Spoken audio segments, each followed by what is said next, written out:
Well, a very good evening, ladies and gentlemen. Welcome to another FlyJSim live stream. Today it's the 26th of January 2023. It's 33 minutes past 4 in the evening here in the United Kingdom. We're back in X-Plane 12.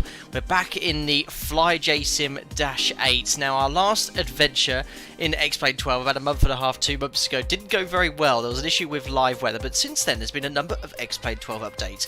I did a test sector yesterday, and I have to say, the sim is maturing very nicely. Better clouds, the live weather seems to be interpreted quite well from the meta, and yeah, it was looking okay. Hopefully I can replicate what happened on the test sector today.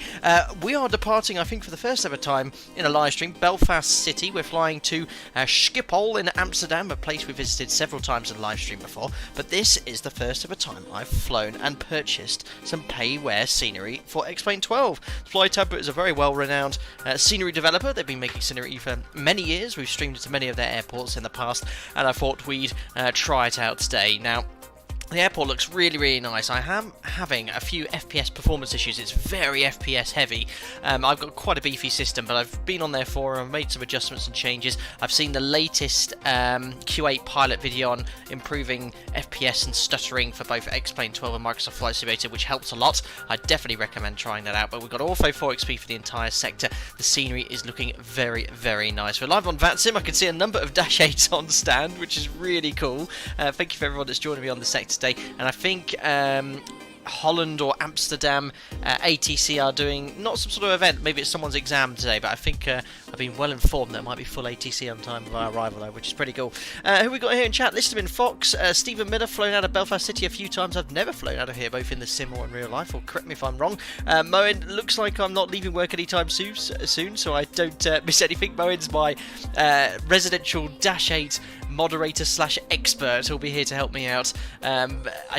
Yeah, every time I fly in this aeroplane I always run into issues. It's very different to the 737. Don't forget, I can't fly this aircraft in real life. This is just a default airport, guys. I mean, just show you the quality of the default airports. This is of course Ortho 4XP scenery as well, but it just looks really, really nice off the bat here. I mean, the lighting isn't as good as Microsoft Flight Simulator and some elements of the graphics, but look at us all here with the Flybe aircraft. I think it looks really, really nice personally.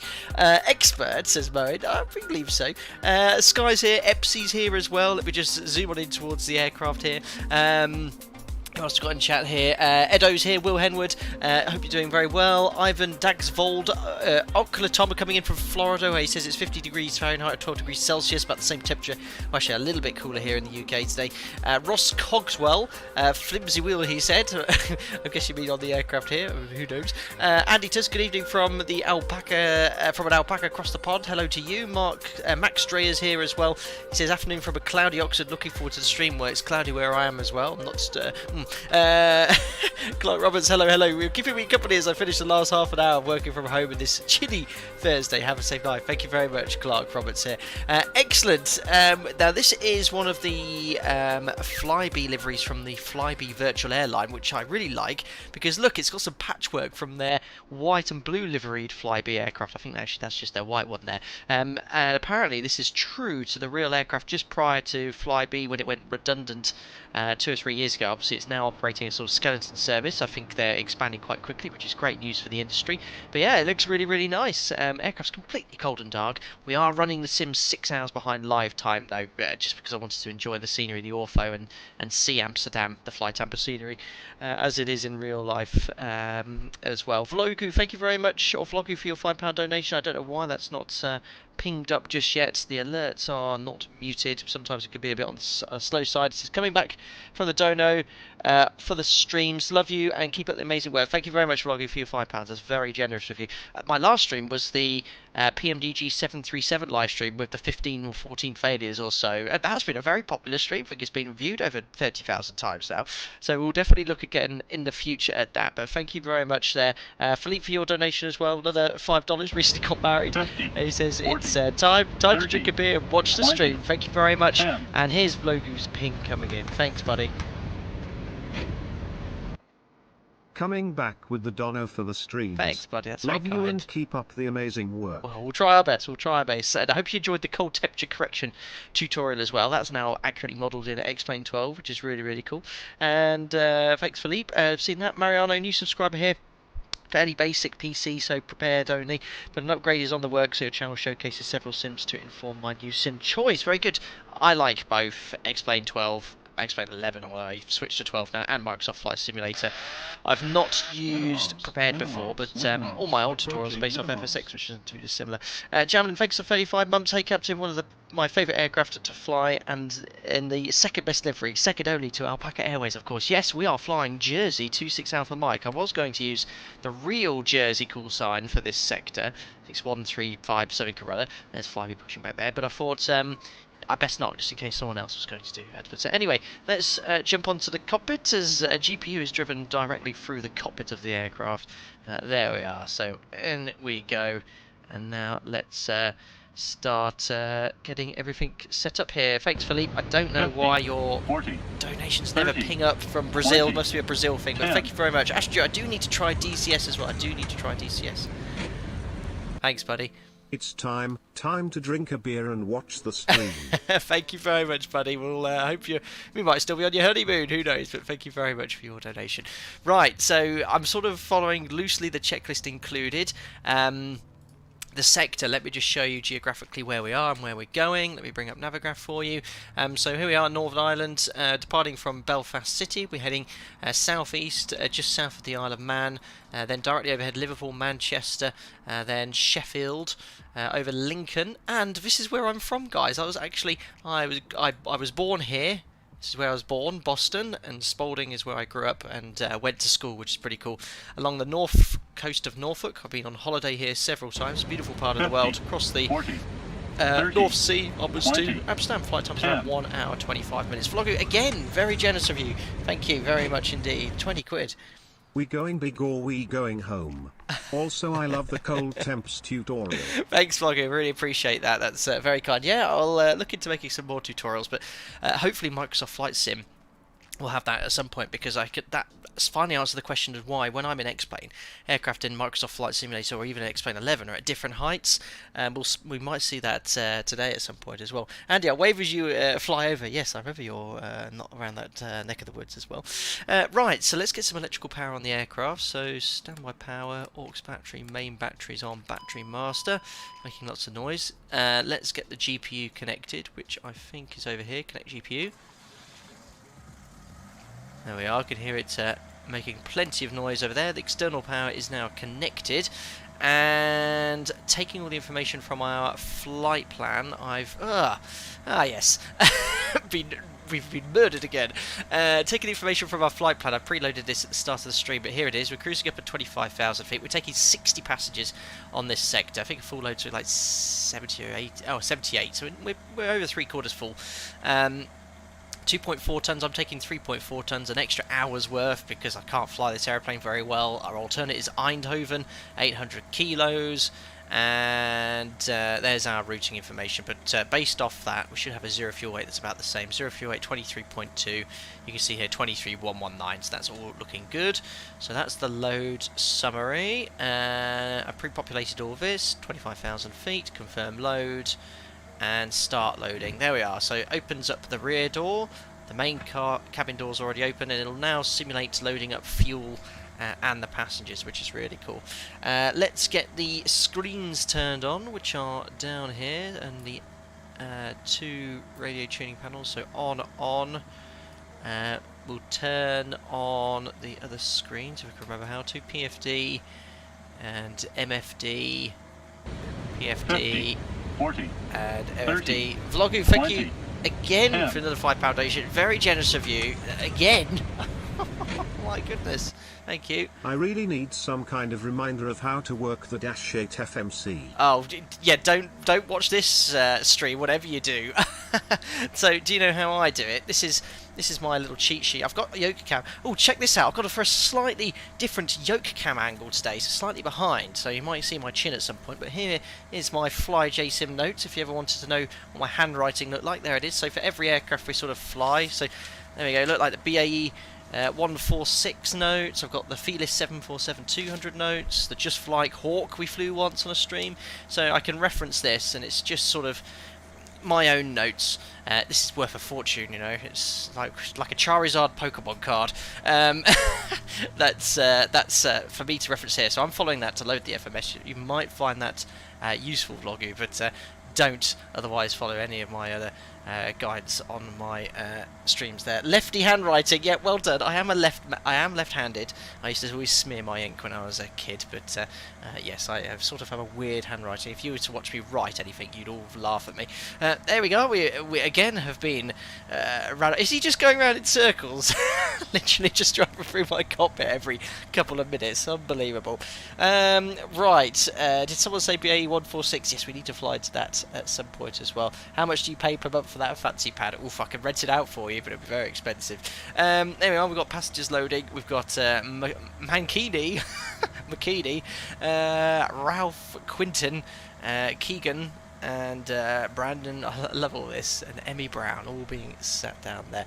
Right, let's just turn the sounds down slightly because that GPU's wearing away. Let's have a look here at the overhead panel. So pitot static, I think that usually comes on later, but we'll start warming it up.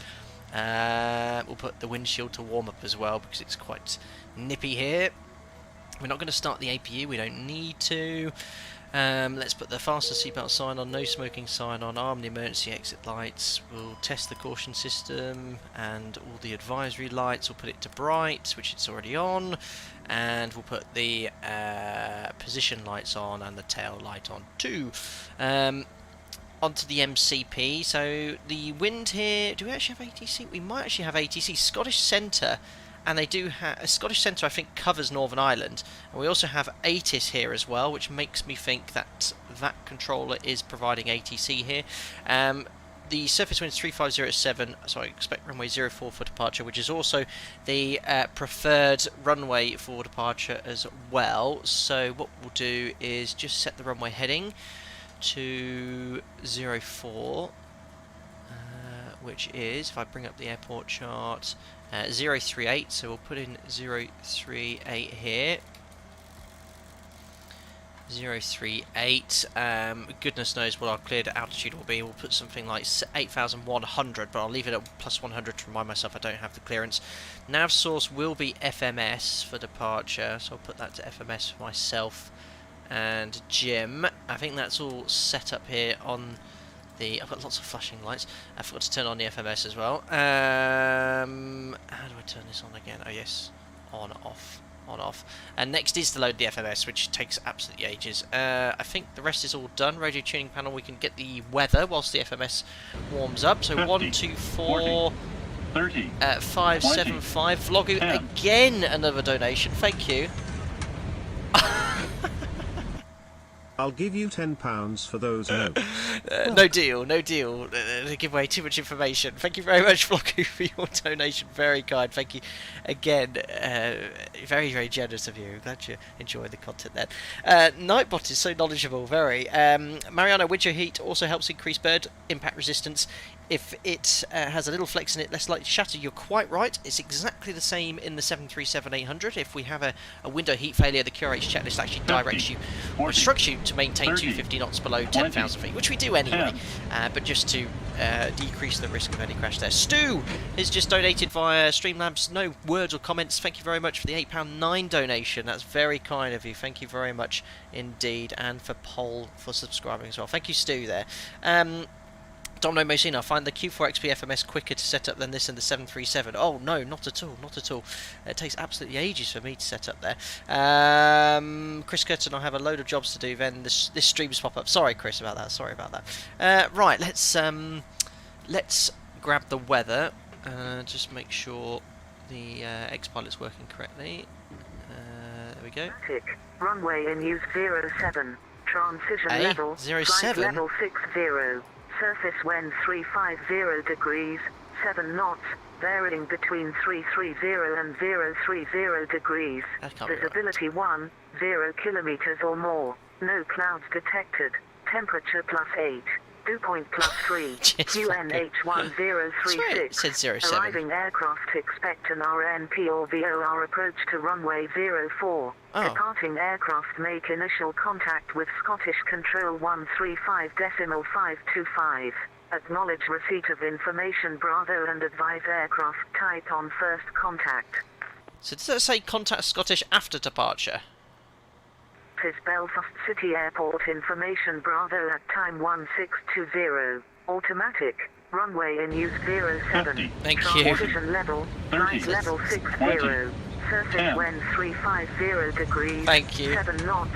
Varying between 330 and Make it 030 15 degrees. Visibility 1, 0 kilometers or more. No clouds detected. Temperature +8. Dew point +3. QNH1036. Arriving aircraft expect an RNP or VOR approach to runway 04. Departing aircraft make initial contact with Scottish Control 135.525. So I think basically... Acknowledge receipt of information Bravo and advise aircraft type on first contact. I think basically... Oh, look at the cargo door closing. That's cool. I think, yeah, I've just seen what Mo said. For departure, contact them as per normal. Speak to them for clearance. Oh, okay, okay. So yeah, obviously if there's a ground or tower frequency here, that's normal. But usually what would happen is you'd contact Scottish and go there. But we'll contact Scottish for our clearance. And all the doors closed. I love that. Well, since boarding, all the doors closed. And we'll go from there. Yes, thanks again, Vloggu, for your £5 donation. Right, let's tune up Scottish and get our clearance. There we are. Doesn't sound too busy, which is good. Let's have a little listen in here. And there's no SIDS here. Scottish, very good evening. It's Jersey 26 Alpha Mike in Belfast City. Stand 2, information Bravo 1036. Departure clearance to Amsterdam, please. Forgot we're going. 6 Alpha Mike, Scottish, hello, cleared Amsterdam via Ringer, Quebec 39, Dandy. Climate altitude 3,000 feet and squawk 0340. Cleared to Amsterdam via Ringer, Quebec 39, Danny. Climb 3,000 feet, squawk 0340, Jersey 26 Alpha Mike. 26 Alpha Mike, read back is correct, runway 04 in use, and report ready for push. And welcome runway 04, Jersey 26 Alpha Mike. Perfect, so we've got squawk coming in, 0340, which is here, 03... and then 40. Low stop altitude, so that is a threat. 3,000 feet is set on the MCP, and the QNH is 1036. Oh my goodness me, he is having a field day, this guy. 1036, and the elevation here, what is it in Belfast? It's, of course, a JEPI chart, and I can never remember where to find the airport elevation. It's not on the aerodrome information. Well, it should be around sea level, 20 feet, that looks good. Right, time to load up this FMC and see how we get on. It's a new ATIS system that allows the centre controller to put ATIS on for multiple fields. Ah, okay, so that's why it was saying a different runway, perhaps. Thanks for subscribing, Google Fluff 857. Welcome to the channel. Warning, GPUs on the move again. I saw that as well. 3,000 foot for the initial is a bit low. Good thing you're not in an A310. Oh, actually, I've actually had a stop altitude of 2,000 feet after departure once. So in the 7.3, that makes things happen very quickly. Vloggu, another donation. Thank you very much. I don't know why it's so slow to pick up. Very generous of you again, donating. You said 20 quid now for the offer. 50, well, there you go. 40, I've got a second. 30, I've got a second one on the go 20. Today. Look, this is my ATIS one here. Oh, I've accidentally because the muse have been alerted because I went to the other screen. There you go. That's my ATIS. 50, ATIS scribble 40, ATC scratch pad. 30, thank 20, you very much. 10. Again, Vloggu.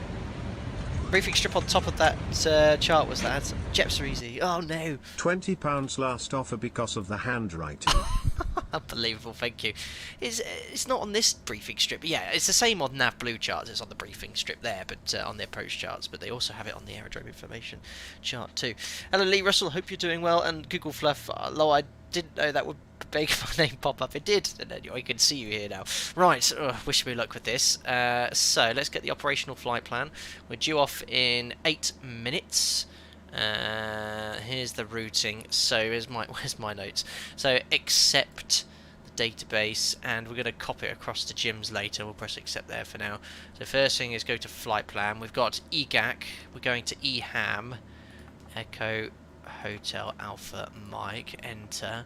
Accept. There we are. So we've got departure and arrival in 405 miles on a track of 103 degrees as the crow flies. Now we're going to go to menu, which is here. Select depart, and it'll be 04, so 1. There's no SID, so press enter.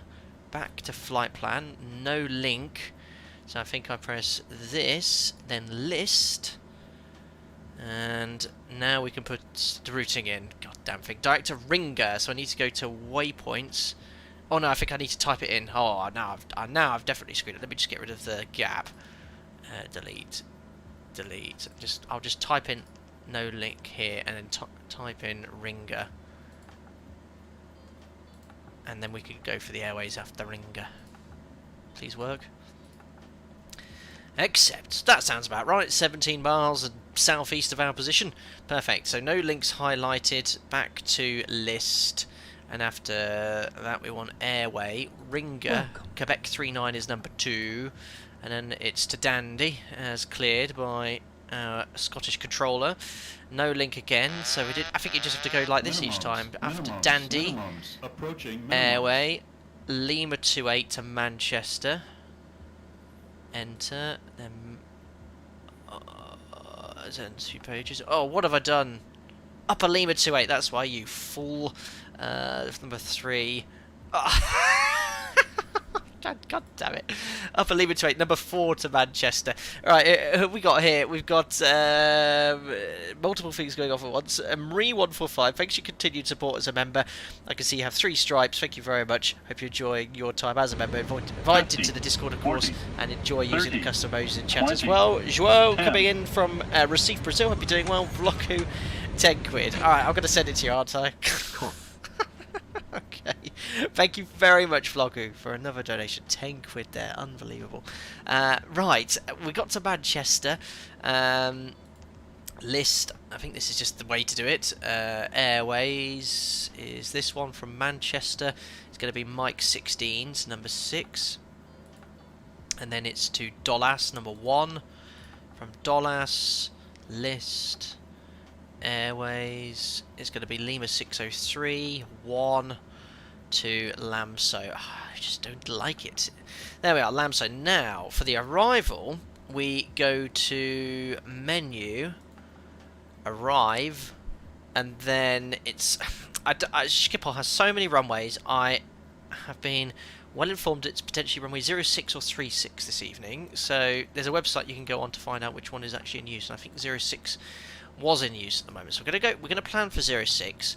It's a Lamso 2 Alpha, which is number 5, and the transition will select ILS 06, and then the one I was going to go for was a Sugol 1 Bravo, and then we'll have to see what happens when we get there. You guys are going to love it, because I'm going to get hopelessly stressed pushing multiple buttons trying to work out how to route direct to a waypoint that's not programmed in. But I think you could just simply, how do you go to a waypoint that you just press direct to and you can type it in manually? Oh no, I don't know. Oh no, yeah, you can just type it in manually, look, which is always good. Right, let me just check for any discontinuity. So I'm going to go here to format.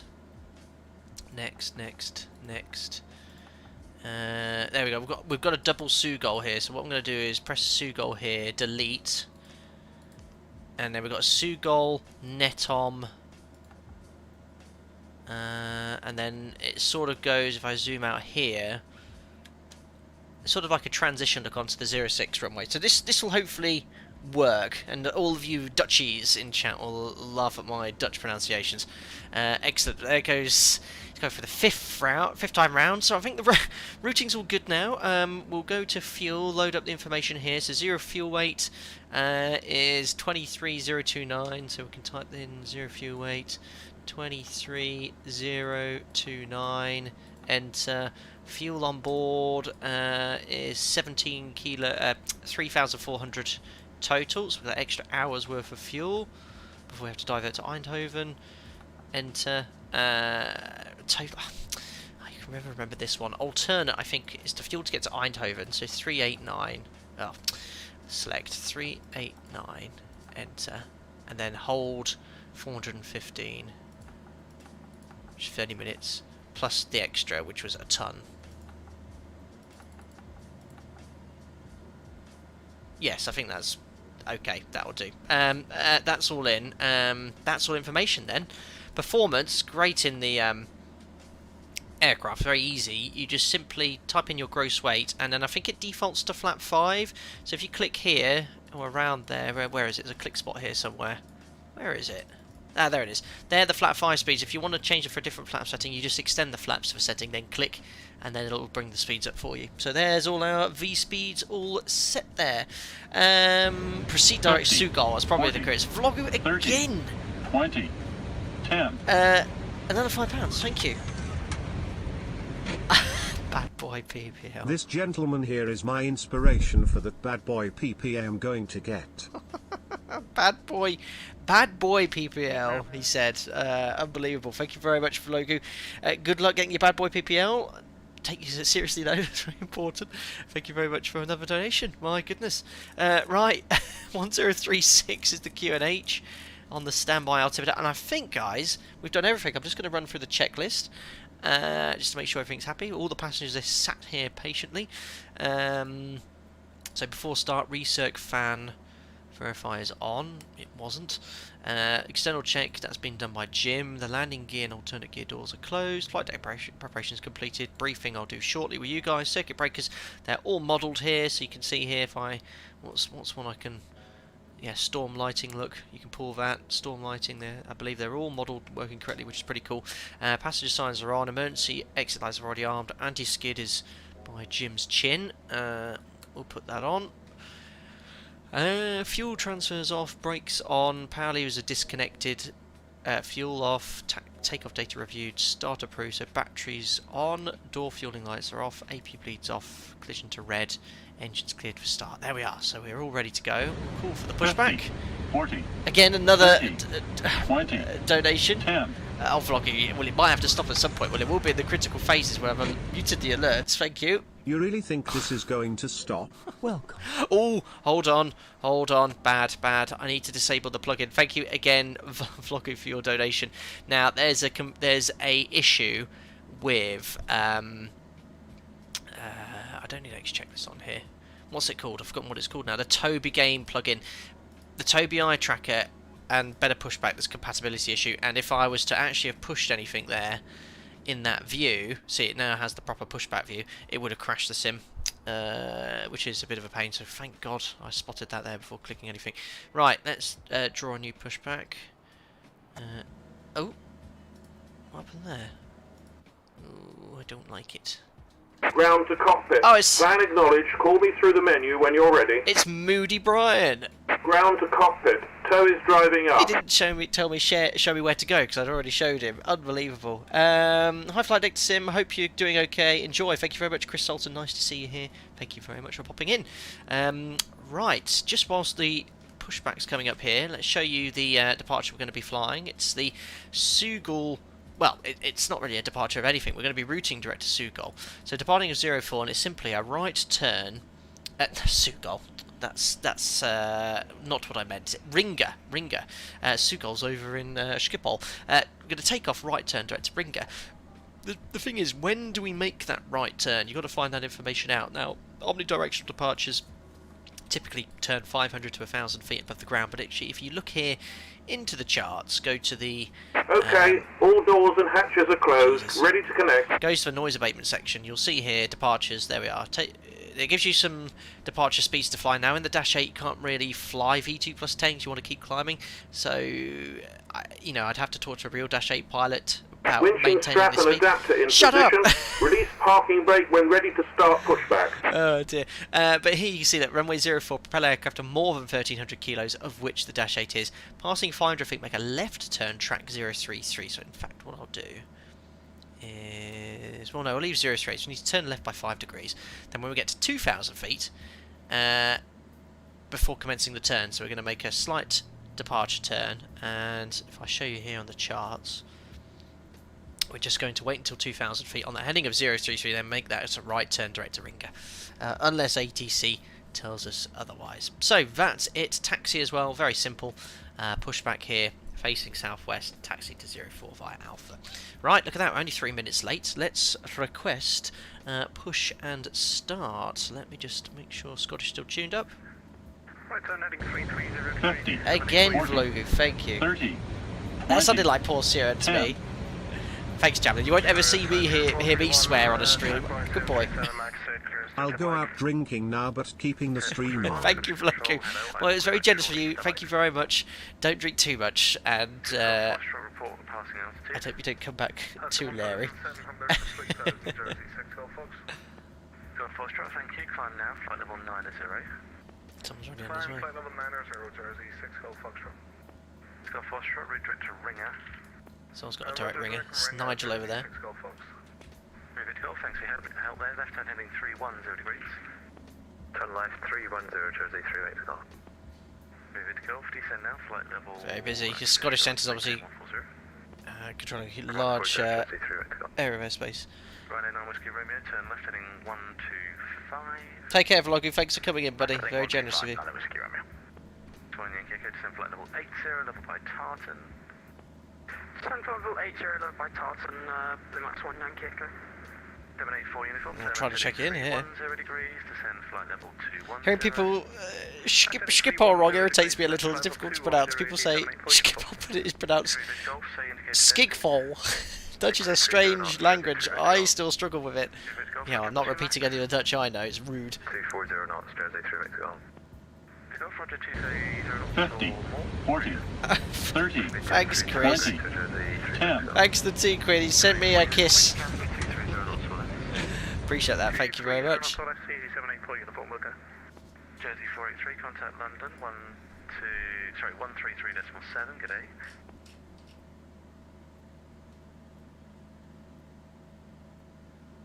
Jersey 483, London control please 133.7. Chevo. I hope I'm pronouncing it right, Diego. Blue Max 1 Yankee Echo, report speed to Edinburgh 121.2. Bye bye. It's Edinburgh 121.2, Blue Max 1 Yankee Echo, thanks, bye bye. Genix 97, speed 270 knots. I've got some good news, guys. The base where I fly out of, we're getting maxes. I've been saying that for months, but it's confirmed. We're getting maxes next month. Very excited, and we fly maxes a lot more often.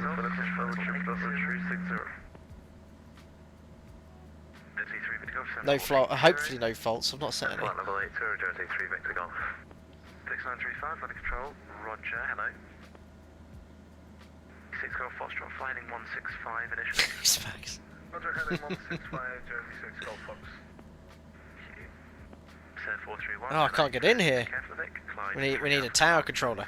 Squawk 7221. I have flown the Max once. I operated out of base through the Max. Squawk 7221 and restand 34, request push the time. Ah, GPs. Read back correct, push that approved. Approved, answer 44. Scottish tutors, 26 Alpha Mike in Belfast, request push and start stand 2. Sorry, Jersey 26 Alpha Mike, push that approved, face south. Push start approved, face south, Jersey 26 Alpha Mike. Push start approved, facing south, so we can release parking brake. Yeah. Putting his winching strap on, and collision light to red. 935, sorry, say again, your request 370. I'm being winched on. I've never seen one of these in my life.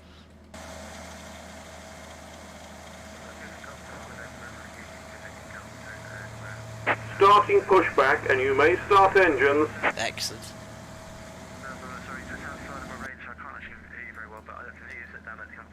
There we go, we're on our way. So engine number 2. Start. We've got some NH rotation, whatever that is. Start and feather.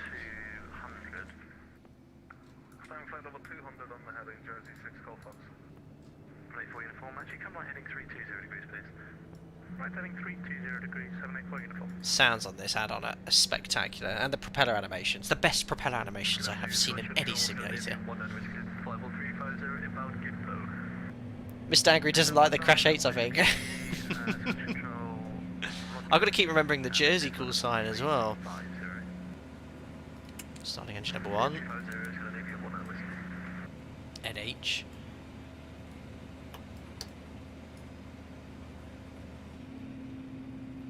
Look at the patchworks here from other Flybe panels. Love it. It's so cool. 97, descend flight level 80.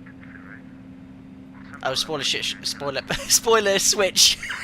Should be set to taxi. I'll get my teeth back in. Thank you. Operation complete. Set parking brake. What did I say 5 minutes ago? Disconnecting tow. Stand by. Ah, my ears. Right, that looks good. This is my favourite bit of the Dash-8. Is putting these to min 580.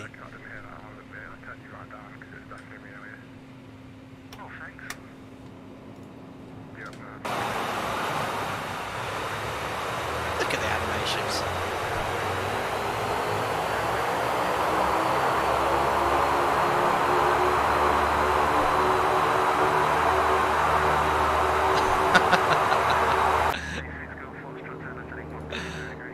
Brilliant. Tow is disconnected and bypass pin has been removed. Hand signal on the left. We'll see you next time and have a safe flight. Excellent. Right, so what have we got left to do here then? Although, so the props go all the way up to 1080. So I have to start. External power APU switch off. Off. Main bus tie off.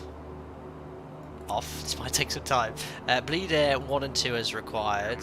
So on, min. The aircraft's now pressurising, I think. Battery temperatures are fine. Condition levers are max. Standby power, standby hydraulic pressure and PTU control on. And the tank's on. I think the thing says do that, but someone else said you don't need to do that, so I'll leave that off. So to do pressurising hydraulic pump through or something. Hydraulics check to open the elevator travel full. There we are, full back. I'll just check the ailerons which don't move anything. Rudders. That's good. Flaps are selected. So on flaps to 5. De-icing checked. We'll imagine that's done. Rudder full travel. Steering switch to steering. And windshield heater is required. Flight to taxi. The light to taxi. Set the radios. We've done PFDND. Yaw damper is coming on next. Can't find it. There we are. Taxi checklist next.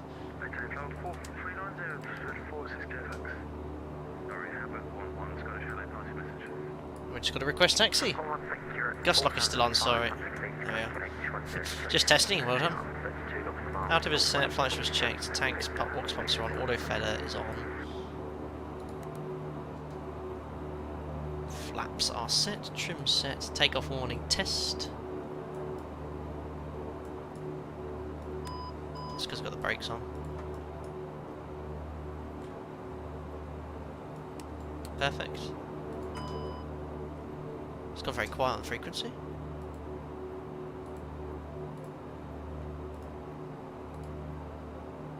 Scottish Jersey 26 Alpha Mike, request taxi.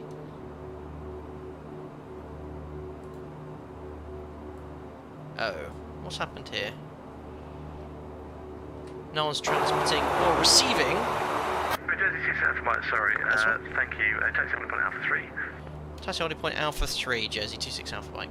Right, Alpha 3, that is the whole point. My cat at the moment, apparently. I've heard he's done quite a good job, so that's very good. Oh, excellent. What did he say? Talk about his cat being trained. Yeah. Right, let's go.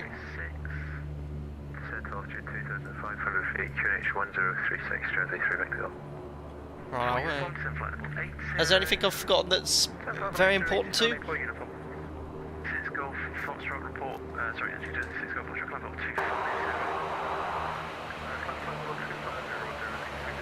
I think it looks stunning.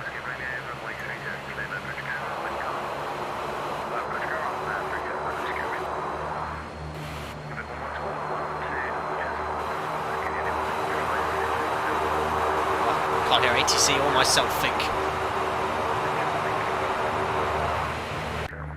Better stay in here. Right, a little before takeoff checklist. So config we checked. We've done a takeoff config warning. Flaps we have 5. Oh yeah, master crossfill. Yeah, I'll copy in the FMS to Jim. Departure climbing straight ahead. 500 feet left turn 033, 2000 feet right turn Ringer. Stop 3000. And that's it. Any problems will climb straight ahead. I think we covered everything else.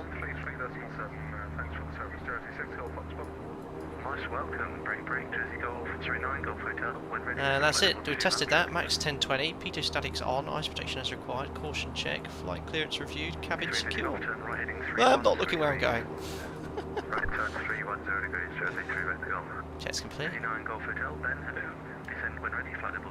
So lining up.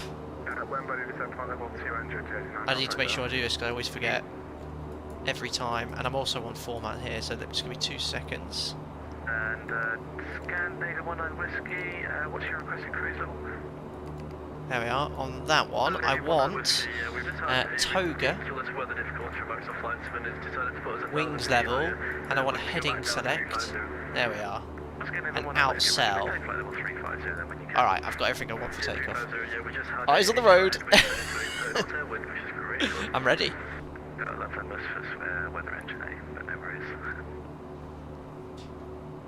Jersey 26 Alpha Mike Alpha 3 at 04 ready for departure. Jersey 3 Victor Golf, there's no ATC speed restriction. Base 10 shortly. 3 Victor Golf. 3 Victor Golf 10 right now, heading 0. Love these props. So basically it just goes into flight idle and these, you can just move forward, it's great. Turn 010, clear nice, runway 04, Jersey 3 Victor Golf. Jersey 267 Mike ready immediate. A firm Jersey 26 Alpha Mike, no. 26 Alpha Mike, thank you. After standard noise moment, right turn direct to Ringer. Runway 04 clear for takeoff. Wind is 3507 knots. 04 clear takeoff after standard noise departure direct to Ringer. Jersey 26 Alpha Mike. Right, cleared takeoff. Let's make sure I put the lights on. That wants to go to flight. Cabin crew, bleed on minimum, antigen white. Oh, TCAS. I've got it's an immediate takeoff. It's immediate takeoff. I'll do TARA shortly. Can we get togas in chat? We can just go. Timer. What's that blinking lights? There's nothing up there. Look, it's fine. It's completely chilly safe. Oh no, not that one. What's that button I need to do? No, not that one. Oh, god damn it. Right, I'll do a rolling takeoff, it's fine. What do I do to get these out the D-tent? Oh, there we go, we're on our way. Let's go. So take off thrust. God, it goes, doesn't it? 80 knots checked.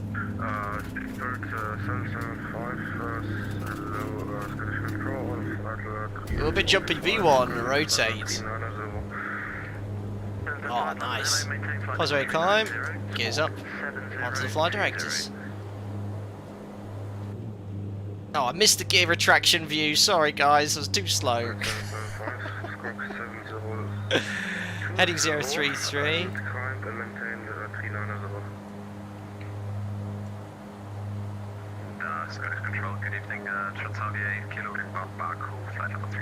Very nice. It's all in trim. On the correct heading, there's 1,000 feet. Where's the little bad? Command.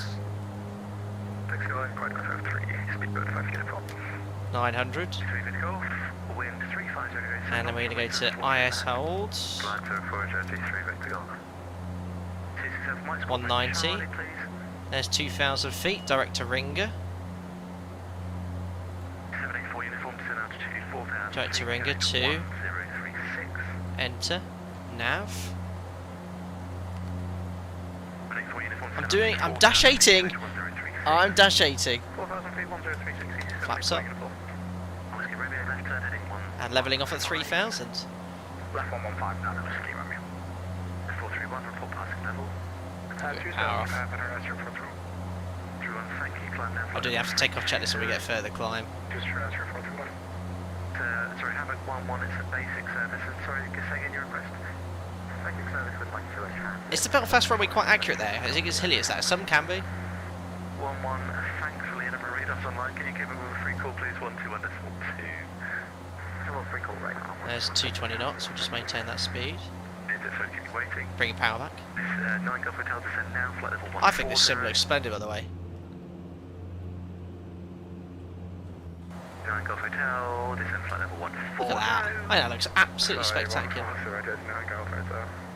E78 uniform, just confirm vectors. So I'm just going to maintain 220 here. No ATC. Yeah, better get a TCAS on. Oops. Oops. Hello, you're doing me a favour, thank you. E78 uniform. You are cleared for the visual I just realised I was... runway 25. There we are. All good now, all good now. 500 until advised. Okay, number 2500 There we go. until advised. Well done, TCAS. uniform. NC6 might report current level. Maintain 3,000 feet inbound to Ringer. Request further climb. Jersey 26 Alpha Mike. Alpha Mike, firm, that'd be lovely. Can you also squawk 0340? Squawk 0340 now on the squawk. Jersey 26 Alpha Mike. Psst. Can you do 132 with me? It's not my aeroplane, remember. This isn't my aeroplane. I didn't press the button and I forgot to put on mode Charlie. It's my fault. When he said, "Are you ready immediate?" I said yes. I wasn't because I've got to do all this Dash-8 stuff down there. And I wasn't on mode Charlie either. It's realistic. Yeah, 220 knots, 3,000. 30105. We'll make it a full stop this time, please. It's pro-pilot.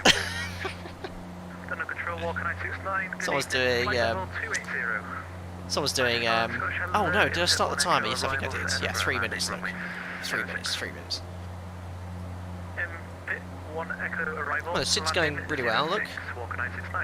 Straight to Ringer. Correct, Jersey 26 Alpha Mike, thank you, climb now, flight level 120. Climb now, flight level 120, sorry about that, Jersey 26 Alpha Mike. Still E784 uniform, no restrictions. 120, we're going to press IS hold and climb at 210 knots. Go back to flight rating. Good 132, AGPED 1 Echo arrival for Edinburgh. And set standard. AGPED 1 Echo arrival for Edinburgh. 1013. And we are zooming up to flight level 120. After takeoff checklist. Landing gears up. Flaps are up. Climb power set. Lead 1 and 2 on as required. Put it to normal. Standby and PTU can go off. Aux tags can go off. Auto feather is already off.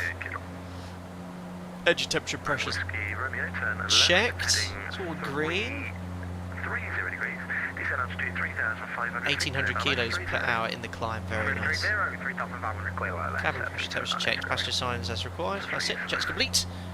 Outsell, thanks. God damn, who made this aeroplane? Outsell. If I forget that, cool outsell. Thanks, Flying Suvakian Domino Mosina. Max random failures for this stream, I hope. No! Oof, big increase in wind there. Oh, I forgot to do a flyby. Look at the sim though, it's improving. The clouds look much better. The wind is 3507. After standard noise abatement, right turn direct Ringer, climb altitude 3,000 And we're 6 hours behind live time at the moment. But live weather's up. The 1 Tango, repack is correct. Tibbet 5 uniform behind the departing Alpaca Airways 73. Someone's got to represent Alpaca. Little bait 04 behind. Behind departing Alpaca Airways Boeing 737. Fire Alpha 3, wait for runway 04. Behind speedbird 5 uniform. Billy, what add-on allows you to show flyby? X-Plane 12 is the camera system. It's very, very good, the default camera. I do prefer it significantly more than the one in Microsoft Flight Simulator. This one's a lot more instinctive. I've set my Microsoft Flight Simulator camera system up so it works just like in X-Plane. Matt, you're joining for Birmingham, so don't fly too fast. Oh, you better get going. Daniel B, you're in the alpaca. Very nice. Flight 130, Nando, ski Romeo. Good 132, redirect to Tartan, it's a radar control service. He's going into Edinburgh. Direct Tartan, radar control service, speed. And this is what Ortho 4XP looks like, guys. So easy to download. It works just like it did in X-Plane 11 for me. I haven't used the tile for X-Plane 12 because I think there's a few mesh issues, but you don't really need it. Absolutely stunning. It's a lot crisper. And I think the wing mats of Microsoft Flight Sim. I think it looks really nice. Direct Napex, Jersey 26 Alpha Mike. I can list it out for this call sign. Napex. Number 13. Unlucky for some. Direct Napex. 43 minutes. What a shortcut. Fly heading 28. And we'll keep it at 210 knots, which I think is the best climb. Although we are approaching one to go, so I'm just going to reduce the power slightly. Hello. Sorry, I'm aware of the ferrets again. What was heading, please? Ferrets? Someone's got ferrets! It's 0 degrees, Reduce the power. One to go. Lights coming off. Pressurization. Climb flight level 250. Climb flight level 250. Jersey 26 Alpha Mike. Did I hear ferrets? Fairies. Oh, okay. I thought you said ferrets, not fairies. Scottish, very good evening. 250. And back to climb power. That's our food and cruise level. And no ferrets on board. Ferrets, no fairies! Nordic or Nordic diff pressure's 2.5, cabin out 6. Climbing there. There we are, checks. Pre-cruise checks complete. Zoom level 17, Aditus. For tiles around the airport, 16 en route I use. Fairies, ferrets. 14 at Aberdeen. Like close to Heathrow, departing runway 34 to Nexel, local QNH 1235. 219, thank you for that. You cleared to Heathrow via Brilliant. number 600, Grice. Climb flight level 110, 0475. Cheers, Yankee Fox. Or Yankee Fox. I'll try and pronounce that. You did tell me what it was earlier the other day. 10 months, remember, away with the ferrets. Must be a northern thing. Loving the stream as always. Thanks to you, Yankee Fox. Appreciate it, buddy. I saw it fly to Animal Kingdom today. We are Noah's Ark. There we are, anyway. Over the RSC, and then we've got Isle of Man directly. Remember, we've got a massive shortcut here, all the way to Napex here. Napex is just the west of Lincoln, between Mansfield and Lincoln. That's a great shortcut. So you go directly over the Isle of Man here. There's quite a brisk wind coming in, I think, in the cruise. You can see the aircraft sort of tracking off to the north of the routing. That's because of that shortcut. Isle of Man dead ahead. There it is. Mike London 133.7, please. Good day. 133.7, Jersey 26 Alpha. Bye bye. Thank you, and Alpaca 110. There we are, over to London. London, good evening, Jersey 26 Alpha Mike. Climbing flight level 250 direct to Napex. Jersey 26 Alpha Mike, London control, welcome. Perfect, so we're in with London. My TCAS is working. Aircraft descending behind us. Yeah, I think, in the last month, there's been a couple of X-Plane 12 updates. I'm not running the beta. The sim is working like it used to in 11, and it's just so satisfying. The clouds are looking much better. I don't think they're as good as the ones in Microsoft Flight Simulator, but one of the best Payware aircraft available in any desktop simulator, the FlyJSim Q400 it's working just as it did in X-Plane 11. The graphics look really sharp, the monitors look really good. Very impressed with how the sim's performing now. It's only going to get better. The problem is the wiper doesn't wipe water. I did have that, but we'll do some of the graphics outside. Look at the ortho, looking very, very nice. Ansi, for the giveaway, is the I Love Ballet mug in the mix? Unbelievable. Unbelievable. He's referencing the fact I went to see the Nutcracker in December. No words. I don't have that mug available. It's private from my private collection. Yes, Scottish skittish. Rain's still overly viscous. Yes, it's like flying through maple syrup. That is a good way of putting it on the windscreen. Yeah, Hootie the Horse, the only issue with the aircraft is lighting in the cockpit at night. I have heard that. Yes, I have heard the Dash-8 lighting at night. I think there's still work to be done with X-plane and cockpit lighting. The Zebo mod is still not great, especially around dusk and dawn. Sky says Captain enable stealth mode with the wipers. Any Dash-8 experts? What's the best climb? I think actually Flybe said above 15,000 feet. I've got these in my notes. The thing is, flying an indicated airspeed in this aircraft, as soon as the speed changes, you're going to get a pitch change. So I think what they used to do is go to pitch hold and set 5 degrees, and then just let the speed just vary. Now where is pitch hold? Click IS again. There we are, pitch hold, and then they used to set, oh gosh, yeah, 5 degrees, and then just let the speed just sort of change, and it offers a much smoother ride for the passengers. And obviously if the speed drops off a little bit too low, you could just set a lower speed. So I'm not too happy with the speed, so I'll just set a slightly lower pitch attitude. I think that was the correct way of flying the Dash-8. Thanks, Dr. Usin, yes. And is there a giveaway? I've got my feelings of rejection despair triggered since Q8 stream yesterday. Oh, did he have to do a giveaway? Yes, well, I wanted to do a giveaway because last stream you guys were very generous, and I did mention I'm going to do a giveaway, and I wasn't sure, you know, FlyTampa scenery I could do, you know, other ones there, but this one was sort of like, yeah, I'll do a mug giveaway, and then we'll do. Yes, we'll see. I've just been chewing on the end of my pen. It's got ink on it. I hope I've got ink in my mouth. Russ, I think it's landing gear issues with the Dash. We had one at Leeds with a faulty indicator shortly before Flybe went the first time. Yes. I've had in my experience Dash-8s. Not, you know, I've flown to airports where Flybe are based in and out of, and at least twice I've heard Dash-8s getting disabled on the runway. Like they've actually been stuck on the runway for some reason. I think it might be something to do with the brakes or the gear or something like that. But they couldn't taxi for about 20-30 minutes.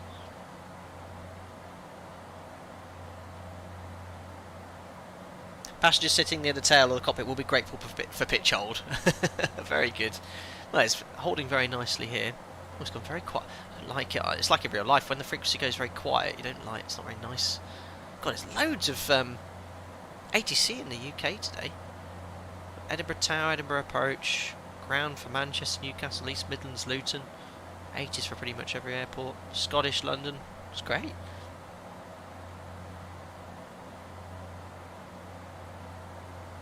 FlyTampa Schiphol is pretty nice. Can't wait for the mod in Microsoft Flight Simulator. It does look excellent, Yaroslav. I'd say it's one of the most FPS intensive sceneries I've installed. I installed it initially. I'm getting, what am I getting in the Dash-8 here? I'm getting 60 FPS. This used to be quite FPS heavy, but it's much better now. And I installed the scenery, went to the FlyTampa scenery. I was getting 20 FPS, and there was really a lot of lag with Windows. Now I went on their forum. A lot of other people were reporting issues, and the devs at FlyTampa said delete this folder. It's like their road overlay folder, and it did help, but I'm still sort of getting 25-30 FPS. It is very FPS. I think it needs some more optimization, but the scenery itself is stunning.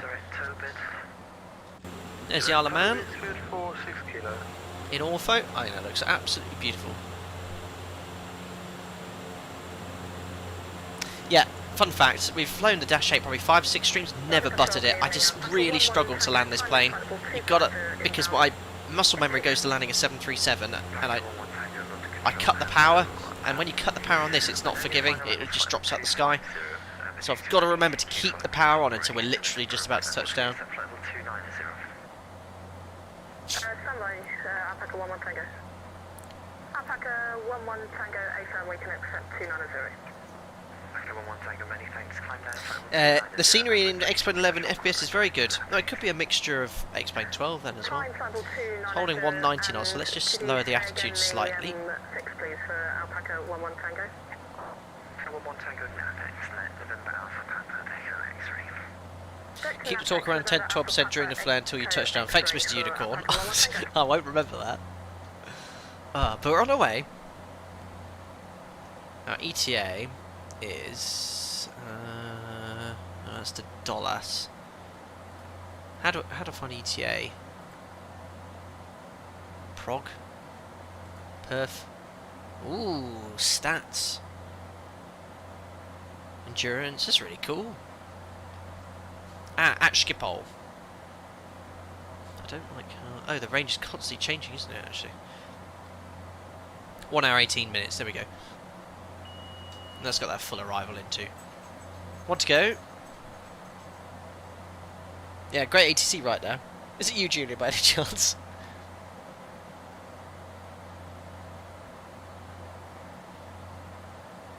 London, good evening, Speedbird 83 Delta, climbing flight level 370. You heard Jack get up there.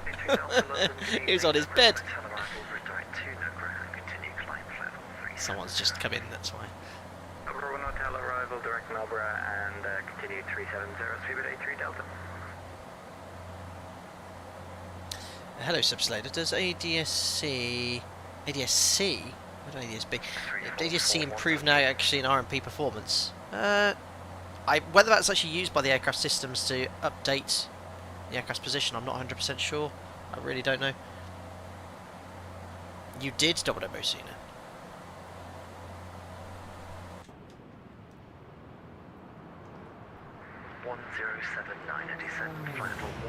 That's something Microsoft FlyJSim. Look at that crab! That's from the wind!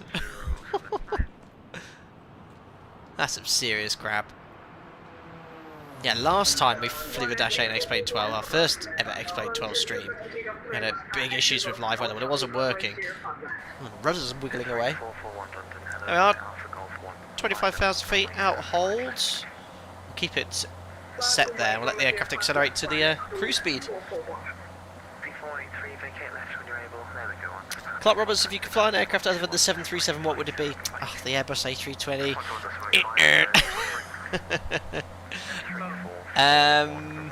I'd love to have a go on a jumbo. Anything big, any wide-body jet made by Boeing. Sandro, in real life, does your AMP value change as a function of phase of flight, or does it stay around the same value for the whole flight? Around the same value, Sandro. It's basically... It's the aircraft's estimated position based off lots of different sources. IRS, GPS, DME, VOR. I've never seen it ever go above 0.1. 777, yep.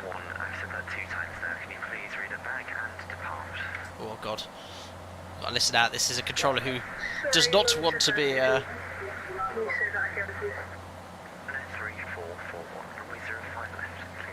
aggravated. 777, yeah, we haven't flown a 777 any stream. I think the only decent 777 is PMDG's one for prepared.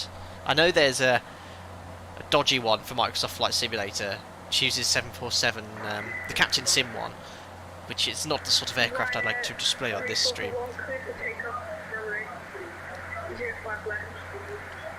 David, have you ever been to Aberdeen in real life? I haven't. Yeah, MD-11. I think it'll be quite good fun to fly. How's the Rotate MD-11 getting on? Last time we flew that, they had a lot of improvements compared to their launch version. I did see in the Skunk Crafts there was an update for it. Yeah, much better, good. Was that a door open at the back or something else sticking out to Richard Daniels? I hope not. Maybe check my pressurisation now. Well, it's still pressurised. 5.5 psi. So I wouldn't think any doors open.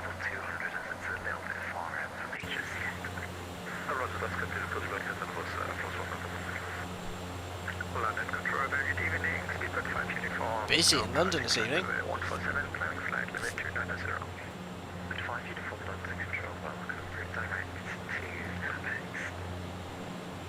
There we go. There's actually a traffic on TCAS, because you know we talked about temperature error in the last tutorial we did, and that would explain why I'm at different heights to aircraft in Microsoft Flight Simulator. Charlie Thomas, does the autopilot control the rudder? I don't know on this aircraft, I doubt it. I think that might be a little simism. It does have a yaw damper. But yeah, I don't think it'd move like that in real life. It could be something in the sim. It's causing it to do that. Victor Silva, VR approach procedures in the commercial aviation. Yeah, let me start again. Are VOR approach procedures in commercial aviation rare in Europe? No, it's still a number of VOR approaches we fly, certainly in our network. I did one last week into Alicante, but we load it into the FMS and use LNAV and VNAV, and then we still have to tune the VORs back up. Charlie Thomas, does it control it on the 737 now? It depends on the... Now, this is an interesting question. We have a fail passive autoland system. The autopilot makes no input on the rudder. I think the fail operation, which has Cat 3 B or Cat 3C capability and rollout feature, has the ability to control the rudder. I don't know much about that system, but we don't have any rudder inputs. Your damper will make inputs, but that's not controlled by us. David Bowden, take the Dash-8 into London City. Nothing like a steep rate of descent to sharpen the mind. We've done that, haven't we? Have we done it in Dash-8? We've done it in the 146, and we've done the PMDG 737. We did that for the charity stream for the Great Ormond Street Hospital.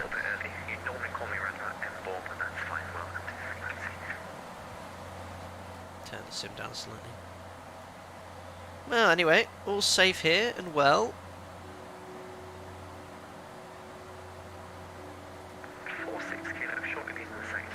We've got Napex at 11:55. Remember, we are streaming ahead of live time. About 15 minutes. I'll put this little VNAV thing in so we have a rough idea where top of descent is. I'll just put a target descent of 1,800 feet per minute. Always remember to do this. 34 minutes till top of descent. Hugo, is there a recommended plugin mod list for Microsoft Flight Simulator? Not that I know of. The only plugins I have is the Ambitious Pilot's Pushback tool, the Navigraph charts, and that's it. I'm a fan of minimising plugins, only use what's needed.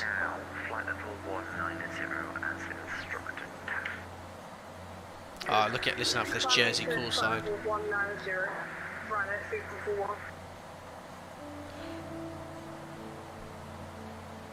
Hi Poskill. For the Zebo, I've got ILS frequency course set, but when I approach the localizer glide slope, they're not found. I'd choose correct too. What am I doing wrong? What approach is that, Poskill? Where are you flying into? Could be the sim isn't modelling the glide slope or localizer properly. Never had any issues in the mod though. Mariano, is London City a short runway or what? It's an old airport that got swallowed by the city. It almost has been. It has a very steep approach. It's twice as steep as a conventional approach and onto a short runway. That's what makes it so well known.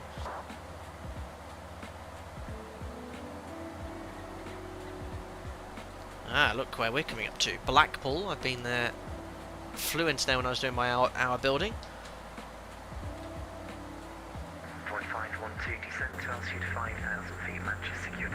There's Blackpool Airport. The Orpho looks great. Cloud shadows as well.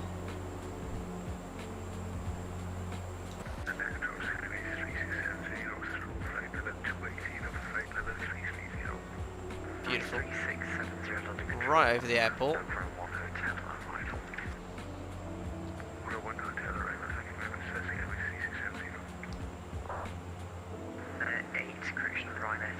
Beautiful. So about a quarter of the way.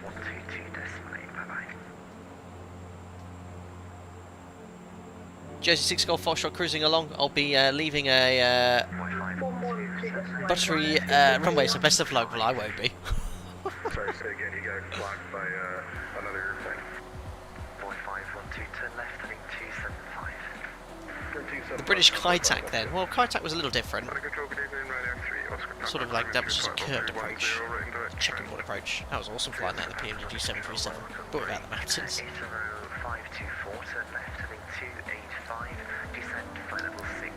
So I'm thinking tomorrow afternoon. I can't do evenings. I'm going to be busy. Might do a group flight, Microsoft Flight Simulator, just a bit of a fun one. But we'll see. I've got a few bits I want to get done in the morning. And then maybe I'll stream Sunday evening, but much later. Remember that Moe will judge you when you're dashing. I know. Hey, who's excited here for the release of KSP2 beta next month? Is it February, isn't it? I think it's actually around a month's time. I've been looking at all the videos. That is a game I'm looking forward to playing.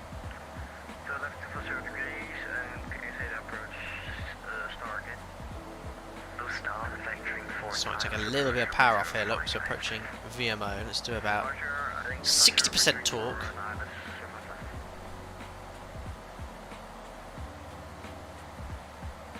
Excellent. Julian S, by the way, an ATPL teacher I used to have 2 years ago played many of your videos to demonstrate the FMC and autoflight systems. Oh god. Knew the video by heart already though. Oh, awesome. That's very cool. I hope he, you know, stressed that this is to be used for any sort of official training. But one of the things someone pointed out with the tutorial I did on cold temperature corrections, there was a couple of guys that commented who are doing their ATPL theory. Just take a bit of power off there. They were able to visualise the theory, and that was something I struggled with. When you read something in a book, just turn AC down here slightly. When you read theory in a book, sometimes it can be quite difficult to absorb that information or to comprehend when you have a visual example of something happening. So I think I gave an example in the tutorial of the temperature change from minus 30 degrees at the airport to plus 15, and you can actually see the true altitude height change. A lot of people commented and went, wow, you know, I can actually sort of see what happens to an altimeter if we were to fly into colder air, which is pretty cool. Yes, the second channel. The last stream I did on the second channel must be nearly half a year ago now. It's just time.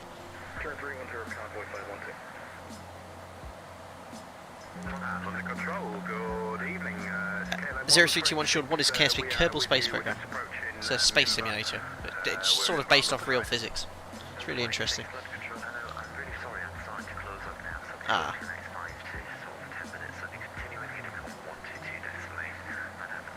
London's closing shortly.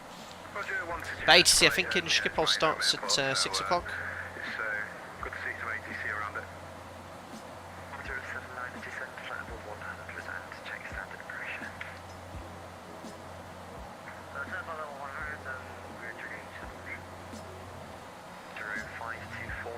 So shown on the VATSIM map here. Oh, well, it sounds busy on VATSIM. There's actually not many aircraft flying around. Well, Amsterdam's all closed still, so hopefully it'll open shortly.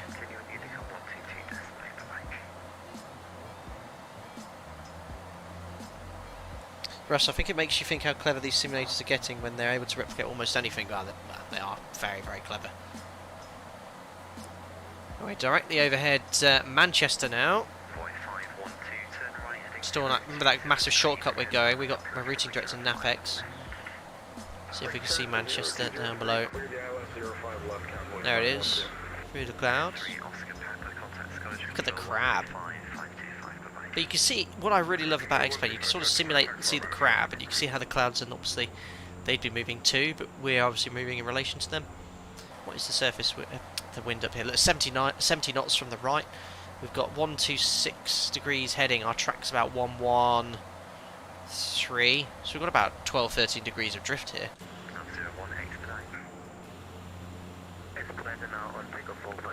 Manchester Airport's over there to the right. Looks great, doesn't it?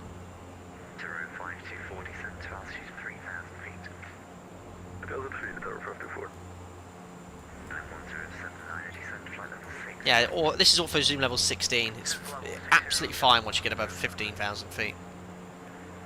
Get away with zoom level 15 as well. Crap.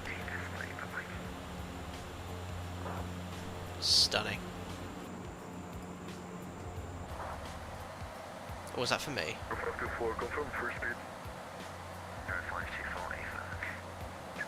I think it was someone else. Dash-8 gets blown about, yeah, I mean... What's our true air? Where's our true airspeed? Well, underground speed. I'll give Jim all the electrical information. He's been staring at that the whole flight. There you go, Jim. Yeah, 350 knots, so it's right in front of me, look. 320, it's not too bad. ATC starts at 18:30 UTC. Oh, just about 10 minutes before we'd get there, I think.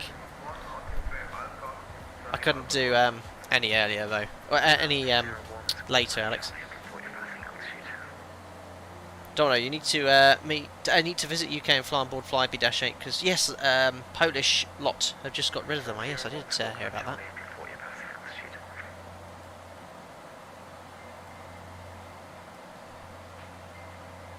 Ah, in between Manchester and Sheffield now, Peak District. Anyone like my Instagram? Oh, look at the contrails from other aircraft on X-Plane 12. That's so cool. Just to show you here, very briefly. Look at that. They're not very straight though. Actually, probably they're turning. There's Ryanair 9611 and an EasyJet 417. So cool.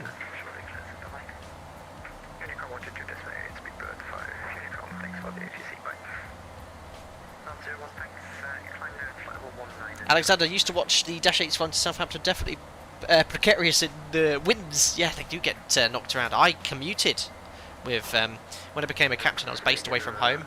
And I was based at a different airport and I had to commute. One week I'd drive, the other week I'd catch Flybe flight. So I've caught, what, yeah, 24, 20, 30 flights or so. And that was a really reliable service actually. Well, we had one flight left 2 or 3 hours late, which was generally okay. This was pre-COVID. This was in 2019, and then COVID happened, which was... Flybe was mismanaged for many years. I think they bought these Embraer jets, tried to compete with the likes of airlines like EasyJet, Ryanair, low-cost carriers, and they just... Their Flybe Dash-8 model is actually sort of a market which is really quite profitable, I think. Let's hope it's managed well in the future. But they're you know, they're flying. Oh, actually, I'm going on holiday in April. As you know, to Tenerife, flying on a 737 with Jet 2 and an Airbus on the way back. An Airbus Jet 2 Airbus. So I had a funny seating arrangement.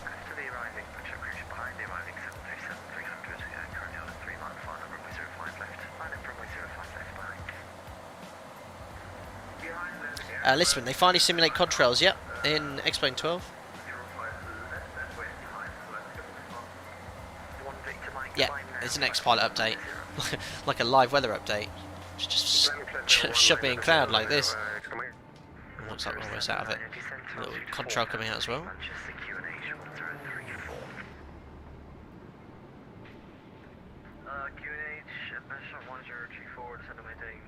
Poof. Oh, we've got 35 minutes till top of descent. So we should have ATC by the time we arrive. Oh, the Peak District now.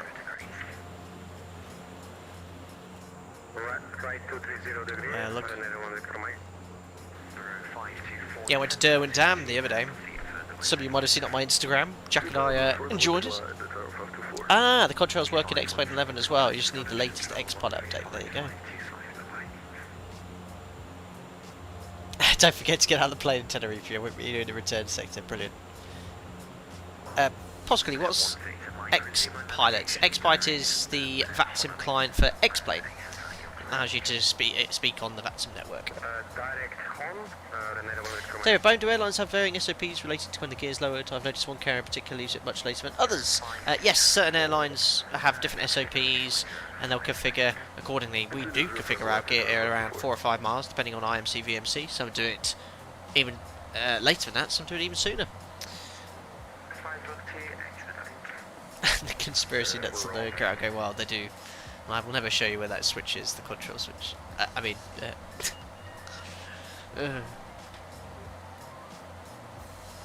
There's Sheffield down there. Almost halfway. We'll finally be able to do a fuel check at Napags. Yeah, look at that wind changing the sim massively. Look at that. Oh, that was a bit of a weird one because look, our speed dropped off. So we went from having a wind from the south to more easterly now. Welcome. Thanks for subscribing there. Hypoxic waiter, welcome on board. Wait, this isn't a track up display, is it? It's a heading up display. I know, the little pink diamond, I think, is where we're tracking.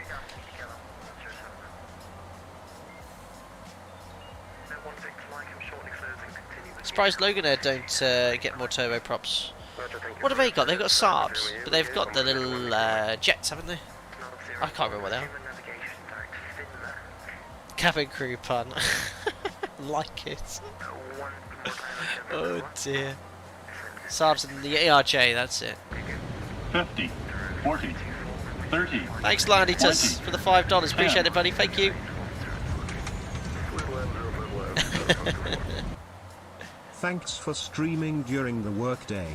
Data scrubbing can be mind-numbing without good entertainment in the background. Get Jack some treat. Thanks, Lanitus. Appreciate the $5, buddy. One chew bone for Jack coming up. That's very kind of you, sir. Thank you. Good luck. Data scrubbing the rest of your hard drives, I guess. That sounds very laborious. Thanks, buddy. Oh my goodness. Yeah, what would the time be where you are? Mid-morning, probably.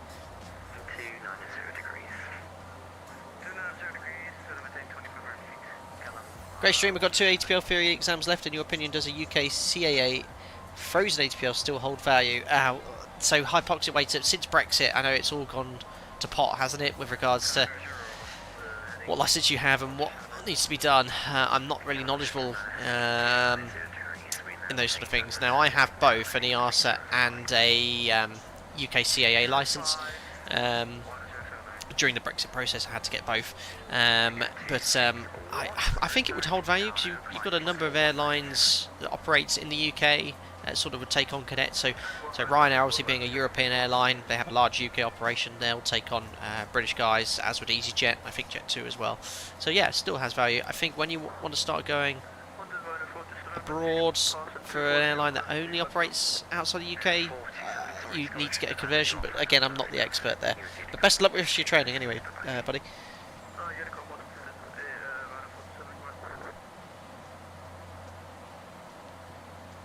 Logan Air Saabs are coming off the fleet in a couple of months. The Saab 340 was way ahead of its time when developed. That's an old aircraft now, isn't it? I've never flown on a Saab. But who's the largest Dash-8 operator? Is it Canadian Airline, I guess?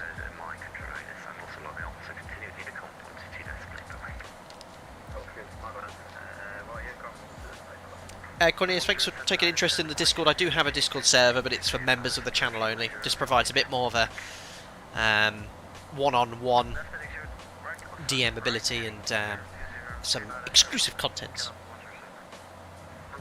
Air Canada Jazz, wonder how many they have.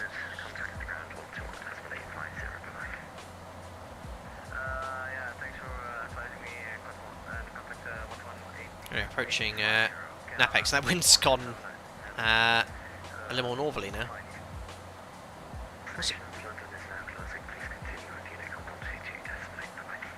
Thanks to the ATC, buddy. Bye.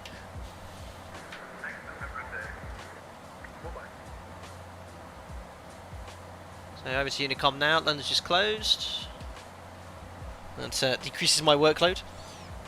Yeah, so that's changing the topic again. That stream we did the other day in the PMDG 737, really, actually, it was exhausting, but very, you know, I flew, was that my last day off? I think it was. I flew to Lanzarote a few days ago, and I actually took a screenshot of pictures of the failures we had, so I could actually look it up in more detail, sort of the electrical systems and things like that. It was actually very beneficial for me.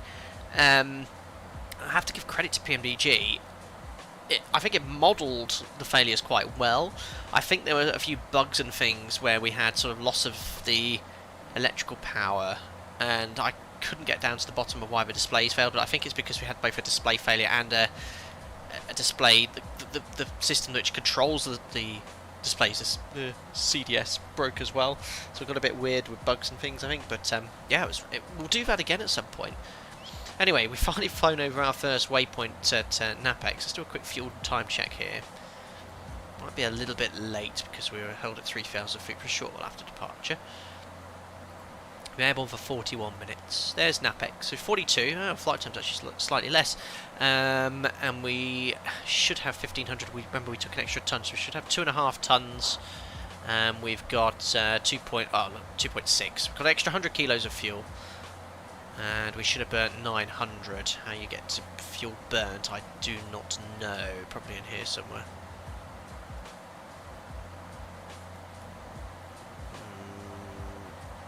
Next page. Oh, this is really cool. You see instantaneously how much extra fuel you have. It's really, as long as you load it all up. 824 used. Yeah, look at that. Fuel burn is very, very good in this. Beneficial to you, but still do not use the PMDG for line training. Absolutely, Astro, that is true. I mean, you can. Just got to remember the aircraft might not behave appropriately. It's good for, say, practicing procedures and flicking switches. Oh, we've just gone past Lincoln. We missed that. Oh no, Lincoln's up to the Norfolk, and then we've got RF Waddington, Coningsby. Oh, this is all my home, where I grew up. It's cool routing. There's the Wash. And where I did my PPL, where's that? Fenland. There you go. That's where I did my private pilot's license. Look at the detail here. It's so good. This Navigraph chart update. Superb. Right, how long until top of descent?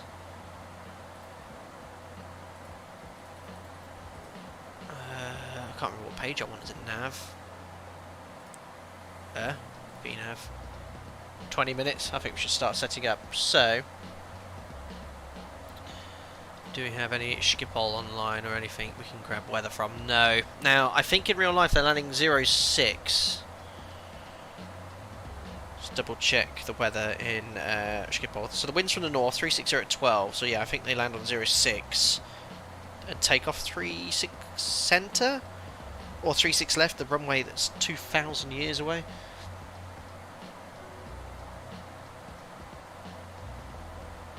Excellent. Andy, just remind me, whereabouts are you from again? Or where you're living? See if we can find your house virtually. Directly overhead, RF Waddington. Oh, I did an air show there as a kid. Can't see it though, it's a little bit cloudy. But that RF Waddington's in there. What do you think of the clouds in X-Plane? Haven't they improved? They still require a bit of work, but they're so much better than they used to be. Last factor Matis said landing 06, departure 36 centre. Thanks, Matish.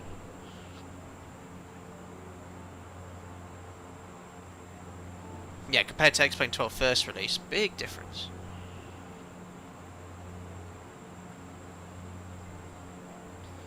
Then we got Coningsby next. Then flying between Boston and Skegness. Still got some funky clouds around, but the FPS is really good. Yeah, 60 FPS. I've capped mine to 60.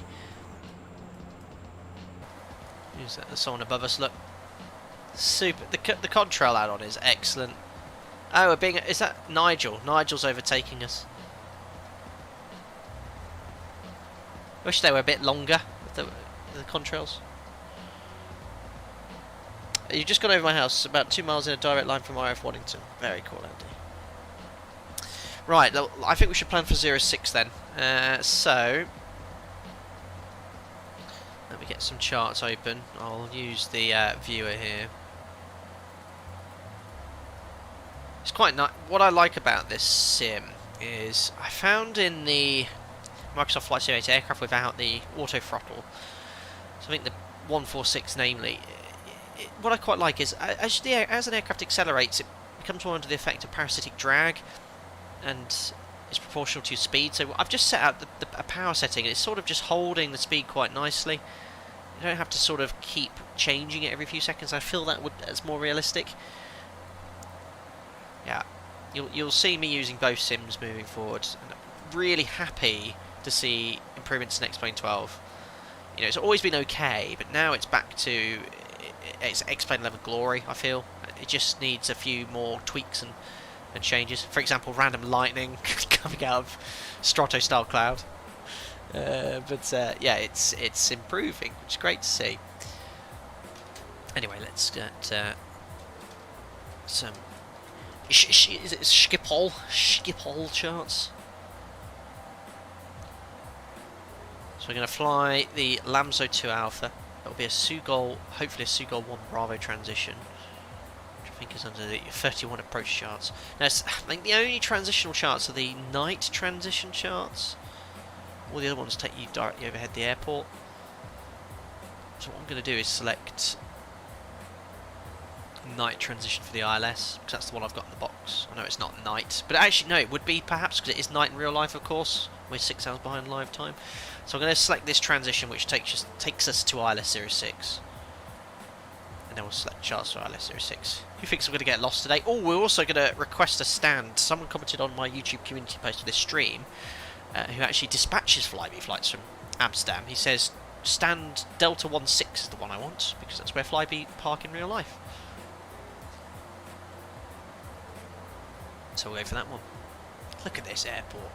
Land 06, hopefully for Kate Sierra 2, and then the Delta stands around here. But the excellent Navigraph charts, I can actually overlay. I can get rid of this, look. It makes taxiing so much easier. You can just zoom in here really closely. Look at that. All the stand numbers, taxiway markings. I wish we had this tool in real life on the NG. We don't. This is a very, very, very good.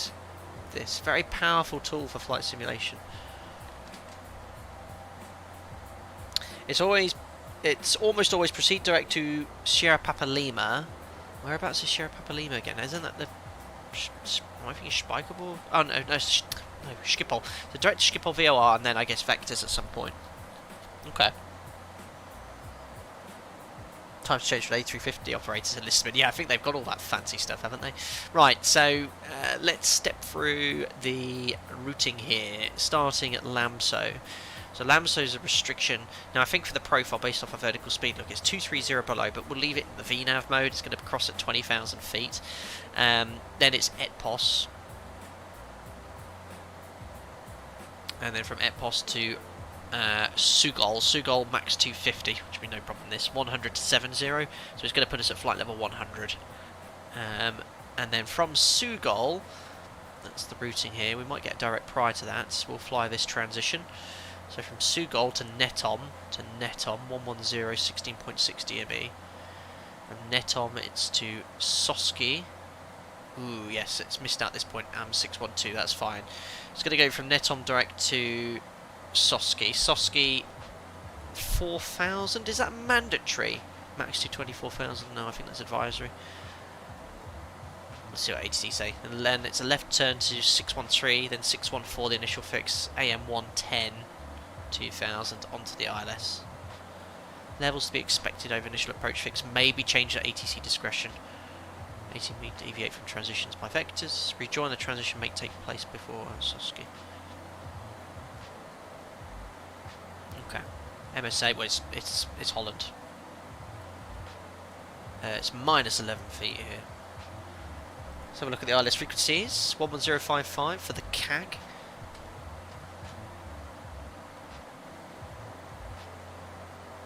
Great add-on this. Really, the quality is exceptional. I know they were developing it for so long as well. Let me just get my charts open on a window so I can just double check. 11055 active. We'll put Schiphol VOR on standby. 1084. It already is. 1084. Oh, how do I change?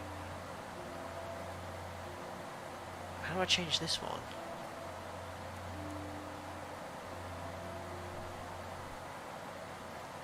Ooh, how do I change the frequency again, guys? For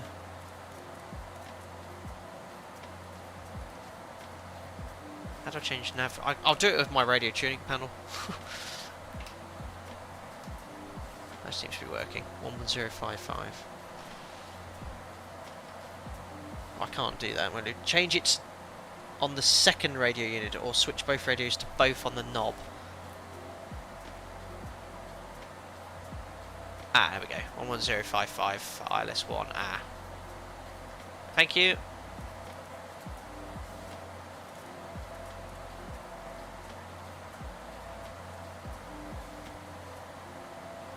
.184 for the VOR. There we are. So box 1 and box 2 is the ILS active with the VOR on standby.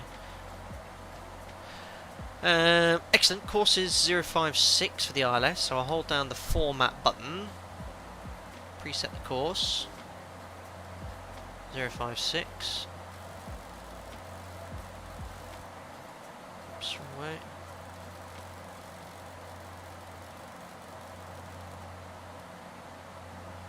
And then we just need to change the nav source when we're on vectors.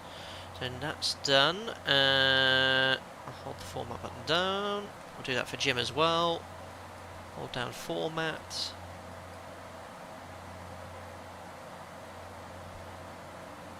There it is. Course is 056. Oh, why is it not changing? Then we change it. Oh, Jim, sorry. You can't have an ILS.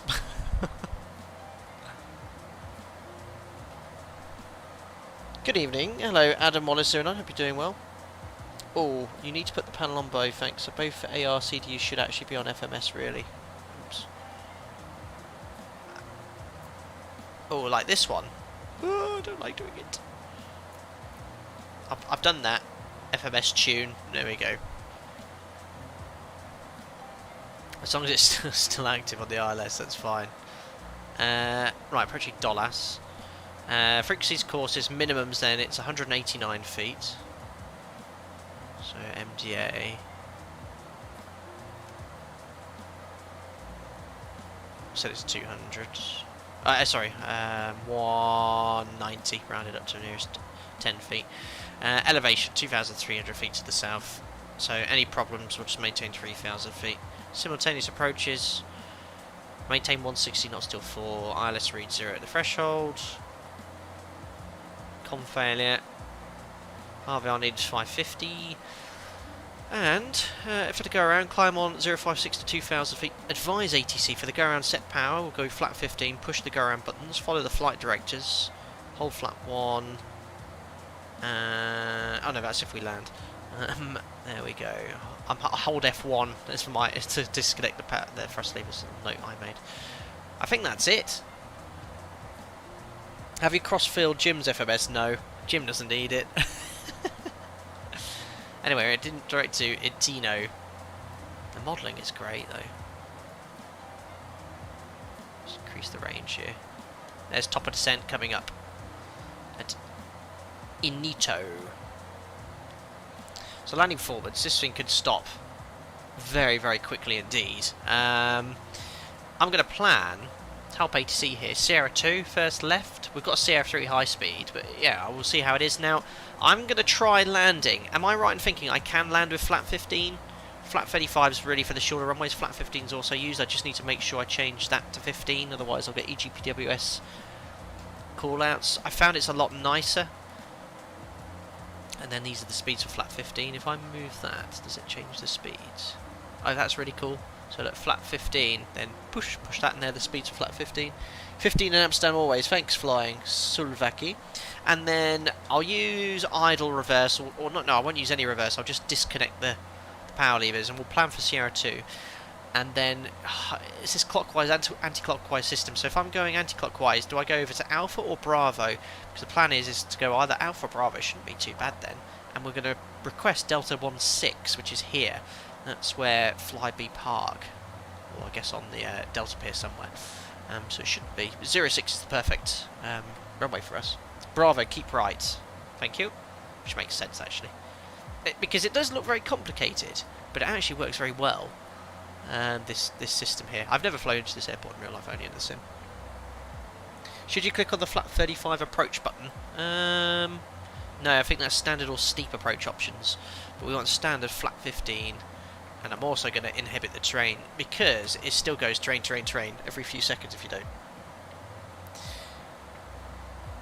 Very good. Well, this is very realistic Flybe ops, isn't it? Jersey 26 Alpha bike.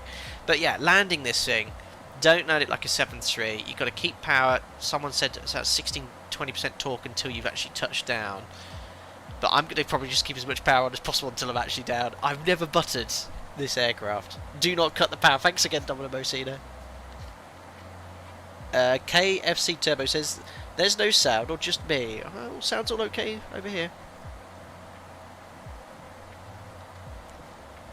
The Dash-8 is performing in an exemplary way. Oh, let's see where we are. Oh, we've just missed all of my favourite part of the world, North Norfolk. Been on holiday. I went on holiday here several times in the summer and in my youth, but it's a little bit too cloudy to see anything today. I haven't actually seen the weather down in Amsterdam. It's very nice. Winds from the north, a few clouds, 7 degrees, 1025.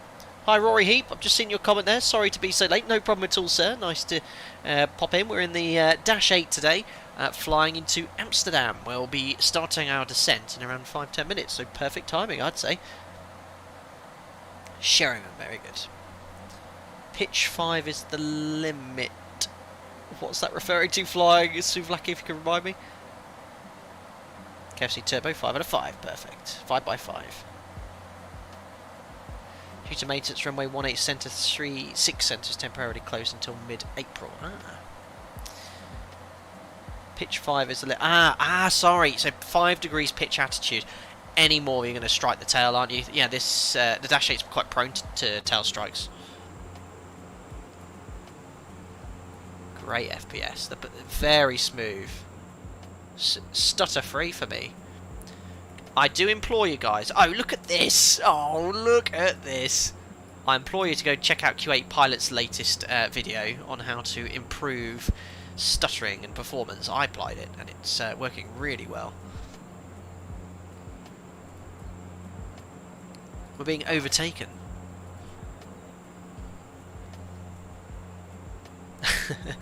And it says, long boy. We're planning for 06 Hasso Basso. Apart from the rudder oscillating, the aircraft's performing beautifully. There's someone else on the VATSIM network overtaking us. What aircraft is he in?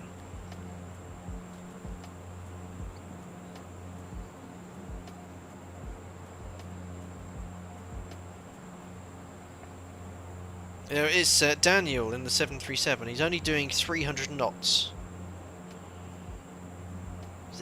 Daniel, how can you be going so slow at the 7.3? You're only doing 20 knots less than me. Are you on the stick shaker? I was wondering why you weren't overtaking me quickly. It looks great, doesn't it, the Dash-8? I love this patchwork. Yeah, Danny, I don't know. I think it could be a little bit of a FlyJSim bug.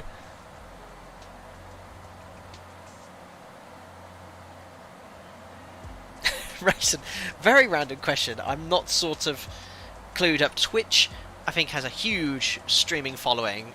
I, for one, think that YouTube has an audience more suited to my sort of channel. If you want, I think Twitch is. I don't know. I know there's a lot of FlyTampa streamers who only use Twitch, like Chewy, I know is one, and a few others. And I know some guys use both, but I don't want to pay any money to stream on both. I think YouTube has, for me personally, the right audience for me. I think Twitch is more sort of, your Call of Duty, your Fortnite. It's more a game. I'm we're talking about rubbish. But the only thing, YouTube is good for content creators. They do take I'm always very, very grateful for any donations. I'll never ever ask anything but for free. But they do take a large chunk of any revenue. Your basically it's memberships, super chats, anything like that. They take 30%. Google do. Which I think is a very it's a substantial amount of money. I know you're using their systems and stuff, and it's easy, it's set up to use there, but that's just the way it is. I think Twitch is similar though. Hey, look at those high quality YouTube videos together and be 3 millions. Unbelievable.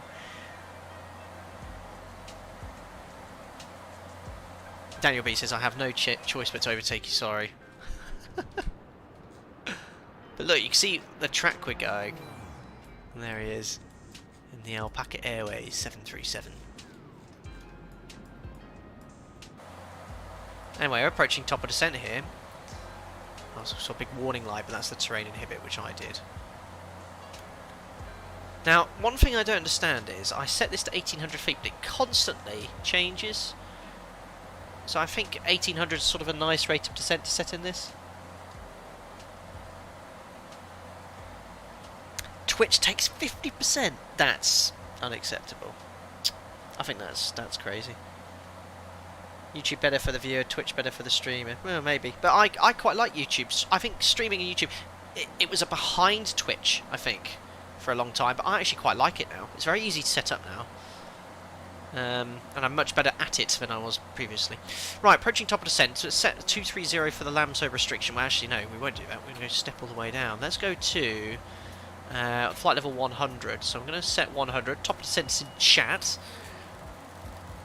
So 100 is set, and we're going to push VNAV. VNAV is now armed, so approaching the top descent point at 10 miles, the aircraft will automatically start descending. Or is it descending now? Where? Ooh, I think that's just a little bit of an oscillation in height there.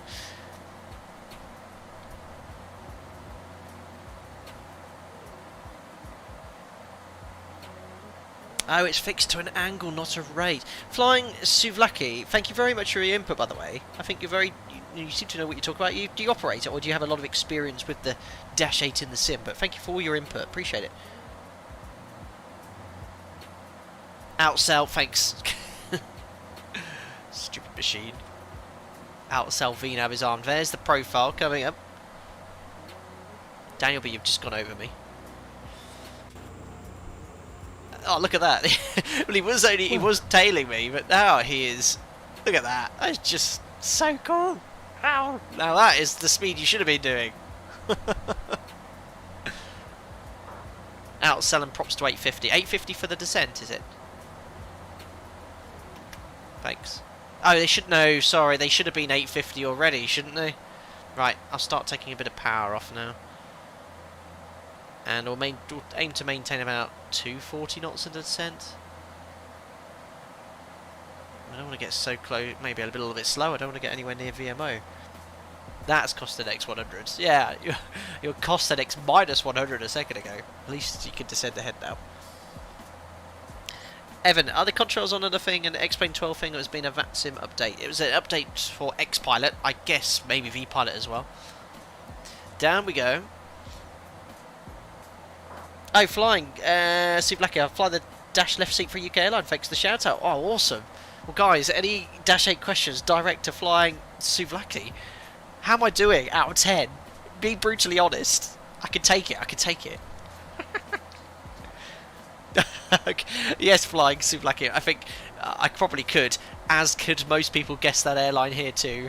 The one I work for, but everyone respects my privacy. KFC Turbo, thank you for your videos. Passed my PPL 6 years ago, and you convinced me to do my instrument rating. Passed, by the way. Congratulations, buddy. That's awesome. Satara, 10 out of 10. He's the source. That's the sort of comment I like to see in chat. There we go.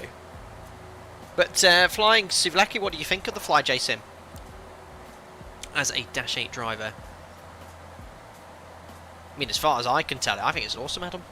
Hold on, wait.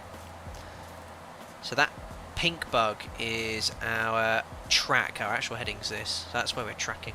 There's the aircraft ahead of us on TCAS. We'll judge you after landing. Matthew, not many people could guess mine. No, I think I know who you are. I can take an educated guess beyond that. How's the 7.6 anyway? We've got real pilots galore here. Brake bias, I'm 15, want to become a pilot, any advice, something stream. If you're 15, concentrate on your GCSEs for next year. try and get the best grades in science maths. I got average grades. I know it's all changed. Well, I don't know what it's all numbers now, isn't it? I got a double B for science, C for maths. Didn't do it at A level because I didn't want to. Thought it was too difficult. I did history, law, geography, and I can't even remember what the English literature. That's what the A levels I took. But then just have a look. Flight training schools, different websites will give you all the advice you need.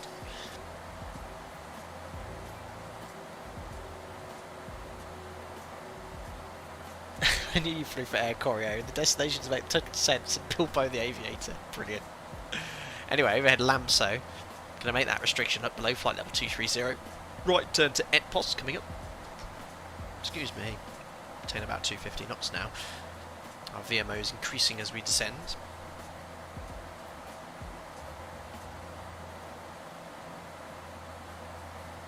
So I wonder if anyone starts a real life alpaca airline. Imagine. Unbelievable. No, I dropped geography to AS level. That's why my FlyJSim Atlas is a little inaccurate.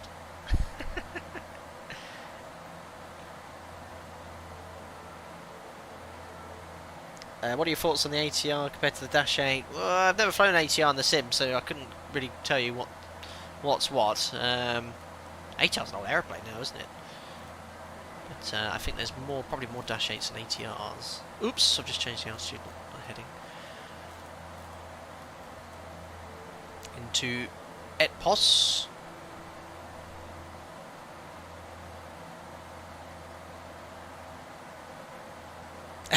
Unbelievable, Steve M. Dad, I can't believe I'm the only alpaca. No, I very rarely fly anything that's not alpaca, but it just... what do you think, guys? Would you like me to... I mean, I will always generally fly alpaca. It's more fun, and it's our little virtual airline, but I will do the occasional real world route as well. Anyway, I've got a ding-dong from centre. Let's contact centre. Just turn the music off here for a second, and the sim.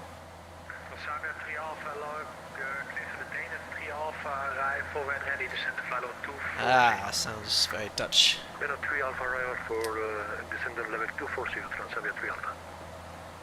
Jersey 6 Golf Foxtrot on this.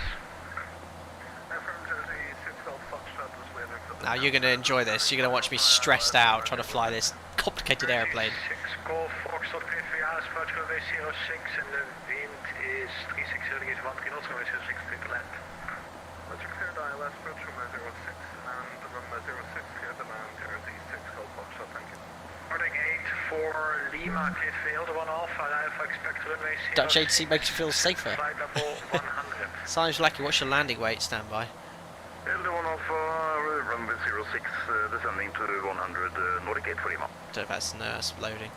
Amsterdam, good evening, Jersey 26 Alpha Mike, descending flight level 100, inbound to Etpos on the Lamso 2 Alpha. Let's do at the same time, but first I'd like to know if Speedbird 5 uniform on this. Always Nigel first.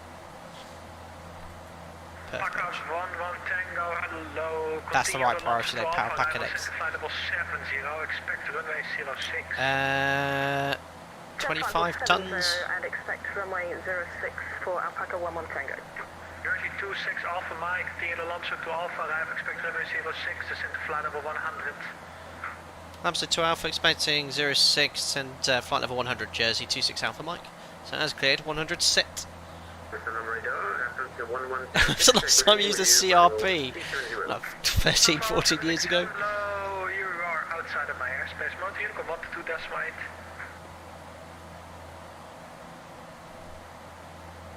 There we are.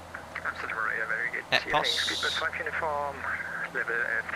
We'll just hold 250. Oh, there's actually a restriction here. Max 250 at Seagull, which is what we're doing. Holding speed beautifully.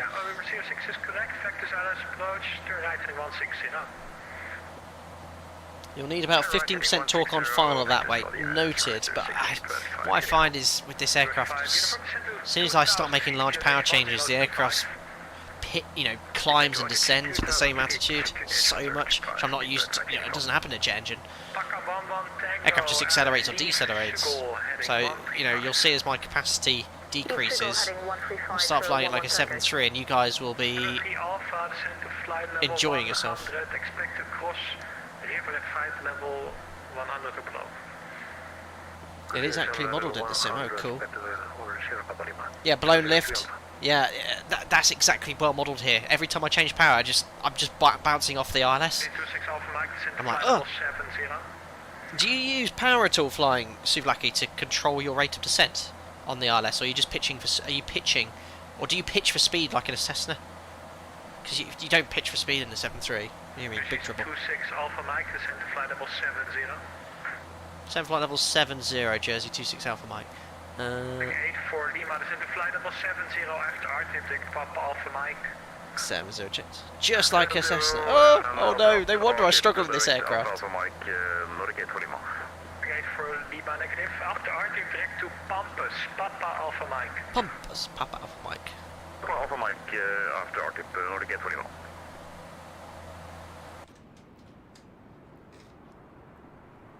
Look at this. Amsterdam Schiphol, Alpine 46 Bravo Romeo, crossing Whiskey 5 right now. Would like to request. X-Plane 12 is really coming along very nicely. I've really thoroughly enjoyed this sector. Bravo Romeo for clearance, contact tower 11925.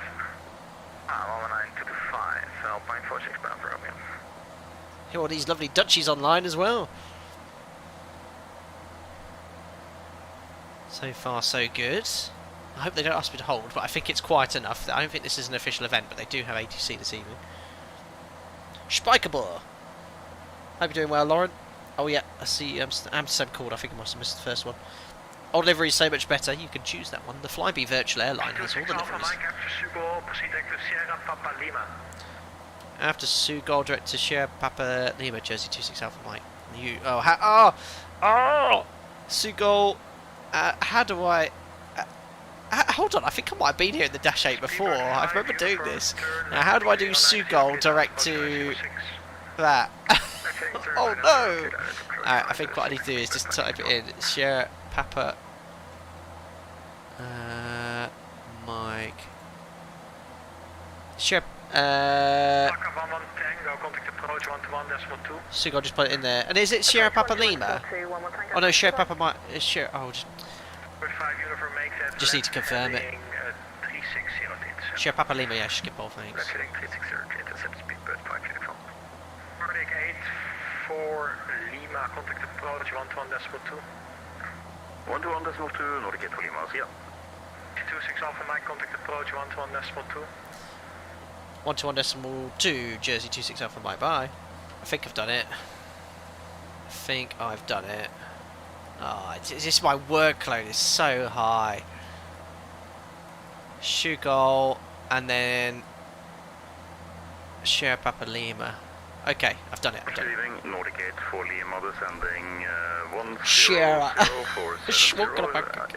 FPS beginning dropping. No, it's good at the moment. For Lima, hello. Information Alpha current. Expect vectors out of so we're going to get vectors. Descend to flight level 40. Ping 06, descend to 40. Actually, I want to go over here. Nav source to here so I can get DME. Approach, good evening, Jersey 26 Alpha Mike, ascending flight level 70, inbound Sierra Papa Lima. Jersey 26 Alpha Mike, hello, information Alpha current, vectors ILS flight runway 06, fly heading 140. Heading 140, vectors ILS 06, Jersey 26 Alpha Mike. So heading... Jersey 26 Alpha Mike, descend flight level 40. Descend flight level 40, Jersey 26 Alpha Mike. So heading 140, heading 40. Descend 2,000 feet, QNH 1025 for... And we're doing it. We're vectoring. What I'm going to do is sort of just going down in 250 knots now and indicated airspeed. Just keep the aircraft coming down. I don't really mind so much about CDA because it's not my plane. Post cruise checks there to put the lights on. After Papa Alpha Mike, heading 235. There's no angle about pressurization. Diffs decreasing. Still about 6,000-7,000 feet. And rate set. Checks complete. Nothing on the annunciation panel. Overspeeding though. Nothing to see here. Nothing to see. It's all good. It's all good. It's all good. It's all good. I was doing 250 knots. That's why. We'll just bring it back to 230. We've not been given any speed. It's good, it's good, it's good. Just go direct to Soski. Slow down, slow down! Oh dear. 23. Let's just tidy up the FMS. Let's tidy that up there. That heading's really good. Takes us direct to Soski. I don't need to be descending that quickly. What's the outside temperature? Oh, I don't know where the information is on this aeroplane. Where's the temperature? -6 static. Where's total? Right, that's a nice rate of descent. Might just go. Just look at that. I think the height's changing there. Transition level is 40. Now we're descending to flight level 40. The transition altitude here is very, very low. It's 3,000 feet. Approach, goedenavond, Alpine 46, Bravo Romeo, passing 1,700, follow traffic. Might go to pitch hold here. Alpine 46, Bravo Romeo, hello, identified, climb find the full bomb. Pitch hold, and then just... Flight level 130, Alpine 46, Bravo Romeo. Put my pink banana where I want it to be.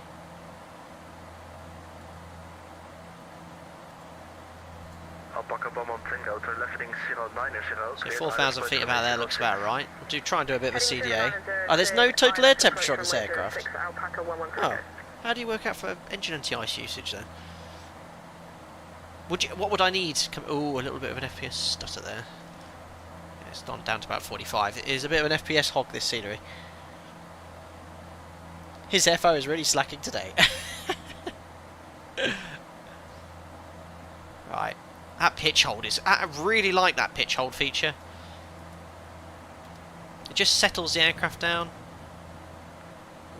Feel like I need some prop de-icing. Jersey 26 Alpha Mike, descend 2,000 feet, QNH 1025, turn left heading 130. Send 2,000 feet, 1025, and just confirm the heading please, Jersey 26 Alpha Mike. Left turn heading 130. Left heading 130 degrees, Jersey 26 Alpha Mike, 2,000 feet. I think we're getting a little bit of turbulence or buffeting there, so 2,000 feet, 1025. Busy, busy, busy. 1025 is set, and we'll go over to ILS mode soon. And standby altimeter is set as well. There we go. Has Jim got any ILS information? No, because he's got the courses on. There's the glide slope coming alive, but I'm going to go over to VOR now, nav source to ILS. There we are, so I've got the glide slope coming in. Ooh, not bad, not bad. Getting some light turbulence here in the cloud. It's great. There's the FPS dropping though. Best icing indicating the Q400 is the front wiper. Well, same as the 7.3 for aircraft de-icing. So I'm actually going to go to vertical speed now. Just do about 500 feet per minute. What, 200 knots? When do I select flat 1? VS, VNAV in descent, but I can't see why. I guess indicated airspeed change. I've noticed in the climb, sort of the aircraft does go up and down quite a bit. Take a bit more power off. I'm going to turn on this these tanks probably a bit early. The PTU control. Just using vertical speed to stay on the glide slope. Not at early speed control. Flat 5 below 200. Okay. Good evening. It's great. This turbulence is... Speed's got a bit erratically changing, but overall it's quite good. There's the coastline. I don't have ortho here, guys, because the tile wasn't compatible with the scenery. Oh, speed, speed, speed, speed. I wasn't concentrating at all, guys. I need to get back to I want to get back to 200 knots. So used to having auto. Contact tower 119er, decimal 225, bye-bye. Tower 119225, Alpaca 11 Tango, thanks, bye-bye. Jersey 26 Alpha Mike to left heading 090, cleared ILS points remain 06. Left 090 degrees on that heading, cleared ILS 06, Jersey 26 Alpha Mike. So heading, arm Vorlock, which is nav, Jersey lock arms. Papa, descend flight to full 40. Speed's back under control. 40, Jersey 1 Echo Papa. Let's decrease that scale. Where is the range? I can't. There is up here, isn't it? Ah. Okay. Cleared ILS as well, but just arm lock initially. FPS now is dropping. 19 FPS. So the FlyTampa scenery looks great, but it just, when it loads in, it just absolutely kills my PC. And I've got a very beefy PC. Ooh, why does that come up? How do I get rid of that? Yeah, I saw. Yeah, look, that's why, because I'm getting the explain FPS messages. Right, localize alarm approach. It seems to have settled down now. Yeah, it's just when it loads in initially. Back to 40 now. 10 miles on glide. Localizer's coming in. Rate of descent's nice. I'll start localizer, live localizer capture. Bring the power back.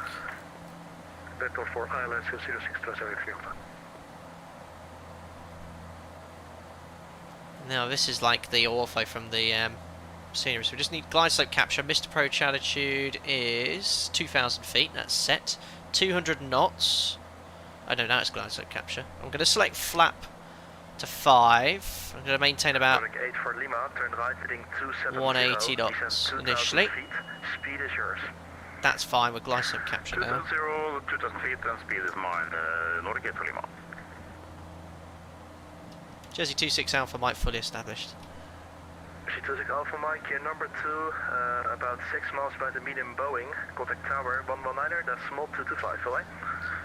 119er 225. Jersey 26 Alpha Mike, bye. It's accidentally knocked my power lever there. 2,500. 19225 out the cloud, speed's okay. Then it's gear down next, I guess. We'll do that around 5 miles, I'd say. KLM 1775, runway 36 left, cleared for takeoff. The wind 010 degrees, 10 knots.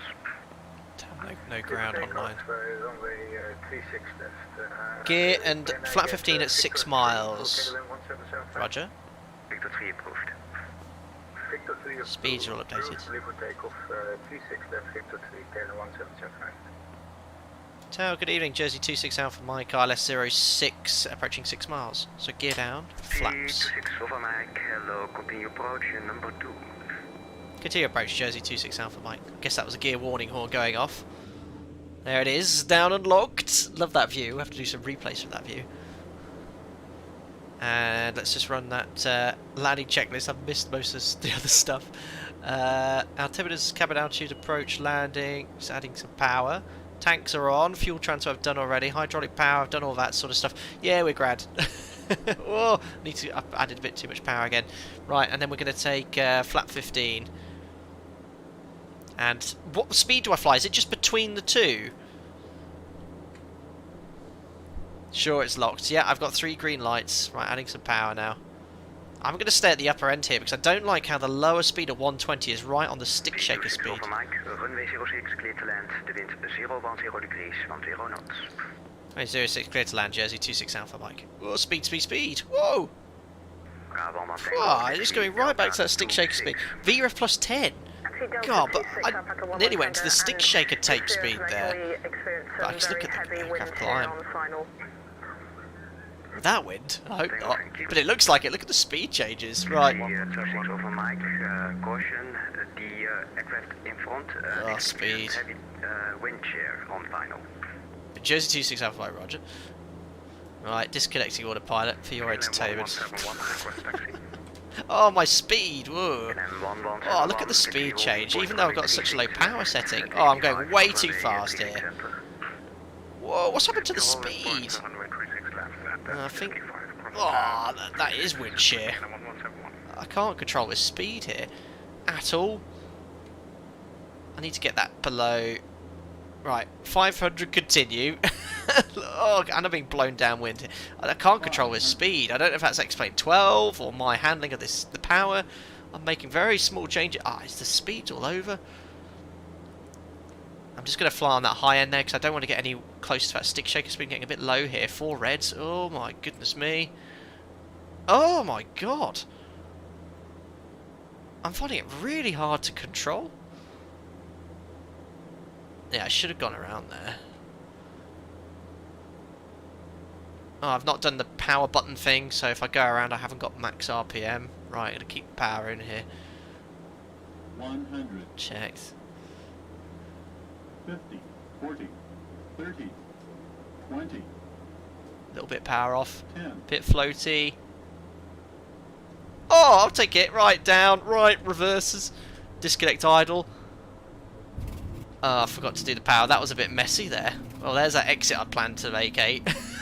We're down. Oh, that barber's pole was really high up. Like, I couldn't control the speed, and the conditions were very windy. We're down anyway. Ladies and gentlemen, welcome to Amsterdam. Perfect. Jersey 26 over Mike, taxi Delta 24. Delta 24, Jersey 26 Alpha Mike, if we could take Delta 16, please. Taxi Delta 16. Thank you, Delta 16. Bye, Jersey 26 Alpha Mike. And that's it, we're down. English frequency via taxi. We'll go. Perfect. So, yeah, you know, the speeds. I think welcome to the FlyTampa City here. Now we're down. Actually, it has sort of calmed down the FPS there. Yeah, so it was very destabilised. I think probably more me than the sea. Well, the winds were, when he said wind shear, based on the actual weather conditions, guys, we shouldn't be getting any wind shear. It's 360 at 10 knots, but the speed changes. I was making very small power changes. And the speed was going up and down as if it would have 30-40 knot winds, so they do sort of need to, I think something needs to be fine-tuned there, perhaps with the scenery, but with the live weather, because it was all over the place here. Right, anyway, we're down. I'll retract the flaps. FlyJSim hasn't tuned the flight model yet for X-Plane 12. Okay. That could explain a lot. Right, so clean up, flaps are on. The flight was otherwise very enjoyable, and this is the scenery. We're going to do a little tour of it, but I've got a surprise for everyone. Not only am I going to be doing a giveaway of the mug, I would like to also purchase a copy of the FlyTampa scenery. Surprise! You better not tune off a stream, because I often do giveaways like this here. And it's just to say thanks for all the generosity shown, not only during this stream at the start, but last stream. We got lots of donations, and I want to give something back to you guys. So we're going to take left here. We want Delta 16. We'll take next. We'll take the next left here. Look at these charts from Navigraph. They are so good. Delta. I probably should have taken that first left, but we'll take the next one here. Just watch what this alpaca. These Alpaca Airways pilots, I've heard they're a little bit. Ruthless. We'll just give way to him. You've got to always give way to the alpaca. And we're going to do a little tour of the scenery. And this is not endorsed by FlyTampa. I have no relationship with them whatsoever. The scenery is nice. And we'll do a little bit of taxi and music as well. What's he doing? We'll give way. Jersey 26 over Mike, head off 7, give way to the Boeing 738 from the right. Giving way to the 73 Jersey 26 Alpha Mike. Our stand might be occupied. Delta 16 actually, it's right in this corner here. Anyway, we're on our way in. Oh yeah, Alpha 6 would have been the outbound. Have I done it right? But yeah, look at this. We're not even really showcasing the scenery. We've got a double ruddered Nigel Airbus.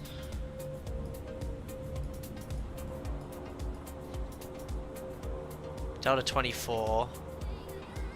It's going to be 22, 18 and 16 right in the corner, and this is where they park in real life, which is really cool. Perfect. Yeah, I know Navigraph's up, guys. I was trying to show you the charts. Delta, Delta, was that? Oh! Was that? No, Delta 14. Oh, where's the stand? I've gone slightly past it. Nothing to see here.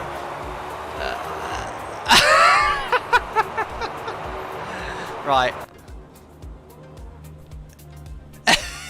We're taking that stand, so the controller can't see. Oh no! Oh dear. Yeah, I'd be concerned, but we're taking Delta 16. That's where they park in real life. There we go. Professional to the end. There we are. No one noticed a thing. Oh god. the rudder's a bit delayed, I find. Right, we've got SAM installed as well. First time I had this in X-Plane 12. This comes with actually, I downloaded it bought it via the Orbex software. Right, 9 miles, 8, 7, 6, 5, 4, 3, 2, 1. Stop. There we are. Parking brake set. Right, so we'll put these to start feather. We leave them there for 30 seconds. There we are. We'll do a bit of the cleanup here as well. After landing, control locks on. I forgot to do. Transponder to standby. Oops. Hold that down. Standby. Radar never turned off. Flaps up. Tanks and yaw dampers off. So this. Oh, they're off already. Or did I? Oh, maybe it's because I've shut the engine down. 50. Oh, I think 40, a lot of these things 30, do bear 20, with me. Oh 10. my goodness me! A very generous donation from Rotofib. Oh. Should cover a second copy for giving away FT Amsterdam and a bit of tea for you, sir. Oh, Rotofib, ladies and gentlemen, and I will accommodate this. I'd usually say please contact me before the stream, but because you just sent such a generous donation, Rotofib has essentially just given away a copy of the FlyTampa scenery. Now, I don't know if FlyTampa have vouchers. I think what I'm going to have to do is transfer the cost to you via PayPal if you're the winner. But I will do now 2 copies, one from myself, another one from Rotofib. Rotofib, that's very generous of you. Thank you very much indeed. 2 copies to give away then, and an Alpaca Airways mug. 3 giveaways I need to run now. Unbelievable. Very generous of you, Rotofib. Thank you, sir. So tanks off, yaw dampers off. Taxi. All these people have tuned out from the stream. They're going to regret it. 3 giveaways they're missing. Yaw dampers off, and now let's shut the engines down. There we are. Ladies and gentlemen, welcome to Amsterdam Schiphol. FlyTampa scenery. Rotofib, late Christmas for someone. Cheers, sir. No, Rotofib, thank you. Thank you. What an awesome flight that was. Just on final there, the wind was a little iffy in the sim, but my god, the sim has improved so much. You look at the last stream we did in the Dash-8, you know, about a month and a half ago. It was a bit of a disaster with the weather, but now it was excellent. Look at that. Right, I'll take the anti-coal light off, and that will get the air bridge to connect. So that goes to off. I think that's what we need to do. Yeah, it's on the move. The terminal isn't model, unfortunately. Get the air bridge to connect though. See how well it does. On my test sector, it was sort of in a rough place there. Yeah, the FPS it is a bit heavy. 35 I'm getting, but I think FlyTampa are going to make some changes. I deleted this folder in the custom scenery folder, which has helped because I was getting 20 FPS. So, you know, if you do want to enter it, that's fine. Just be wary. It is an FPS intensive add-on. But you get some great sounds from the sim here. Just saw another Dash-8 land, 1 hour after us, but the flight went really well. And I hope how did I do? I don't know if that Dash-8 pilot's still here. How did I do? Right, anyway, I need to make some notes here because we're going to do 3 giveaways. We're going to do the mug giveaway, which was the original planned one, the surprise one I was going to do, and then we've got an additional one from Rotofib as well. P-Test, thank you very much. I just missed your membership ping as well. 26 months. It's like playing Mario Kart. Just with my little 180 there. Unbelievable. Right, so what we'll do the mug giveaway, and then we'll do a little tour of the scenery, just to show you what it looks like, and then we'll go from there. Let me just do a little bit of a clean up here. So that's off, fuel's off, power don't want to worry about too much because I'm going to do a replan. I want GPU connected. Just turn off the landing lights then, that will do us I think. Actually, you know what, whilst we're doing that, we could actually unload the passengers in a realistic fashion. So we'll go over here, load, start unloading. There we are, the doors will open. Unfortunately, I don't think it realises there's an air bridge there. And it will offload all the passengers in a realistic way as well, which is quite cool. Open the cabin doors, the passengers will get off one by one. Woof, the FPS there. Where we are. What airline's that? Looks like some sort of Russian airline there. Right, so who would like to win a Flight Data Sim official mug, or any mug of your choice? What I need to do is just set up Nightbot in the background here. Go here to giveaways and type in keywords. So if you'd like to win, please enter this in chat only once, lowercase or uppercase, it doesn't matter, but only enter it once because anti-spam is enabled. If you put it in more than once, you'll be kicked out of the giveaway. Type in mug in chat once, and I'll run that for a couple of minutes. And then if you are the winner, you need to get in contact with me via social media. It's Flight Data Sim, at Flight Data Sim on Facebook, or no, sorry, Twitter or Instagram is the only way you can message me. Facebook messaging is disabled. Or you can email me if you don't have social media at flightdatasim@gmail.com. All I ask you to provide is a picture of your YouTube or Google account with your logo, which is associated with your YouTube channel, with your logout screen, just so it proves it's you. Believe it or not, people in the past have claimed the prize. It's a bit strange when I sometimes get 2 emails saying I've won. It's only happened twice, and I've done hundreds of giveaways on this channel. Yes, that's all I ask you to do, just to prove it's you, and I'll take a picture of the winner. Remember, that's for the Flight Data Sim mug, this giveaway. Type in mug in chat, and then we'll be giving away 2 copies, one after the other, one from myself and one from Robert Phibb, who's very generously donated that, and also a cup of tea for me at Costa. Other coffee brands are available. So once we're in the big mug giveaway, we'll have a look around the scenery as well. As again, this is not endorsed by FlyTampa. I purchased scenery myself because it was one of the most well-respected developers releasing this add-on for X-Plane 12 and X-Plane 11. Excellent. We've had over 100 entered giveaways now for the aircraft. There's a Fokker 100 over there, yeah, on the roof. That is true. But yeah, you can see that the FPS has settled down now.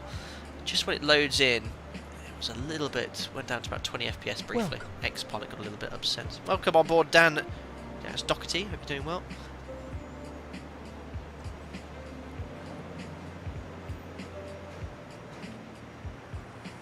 Excellent.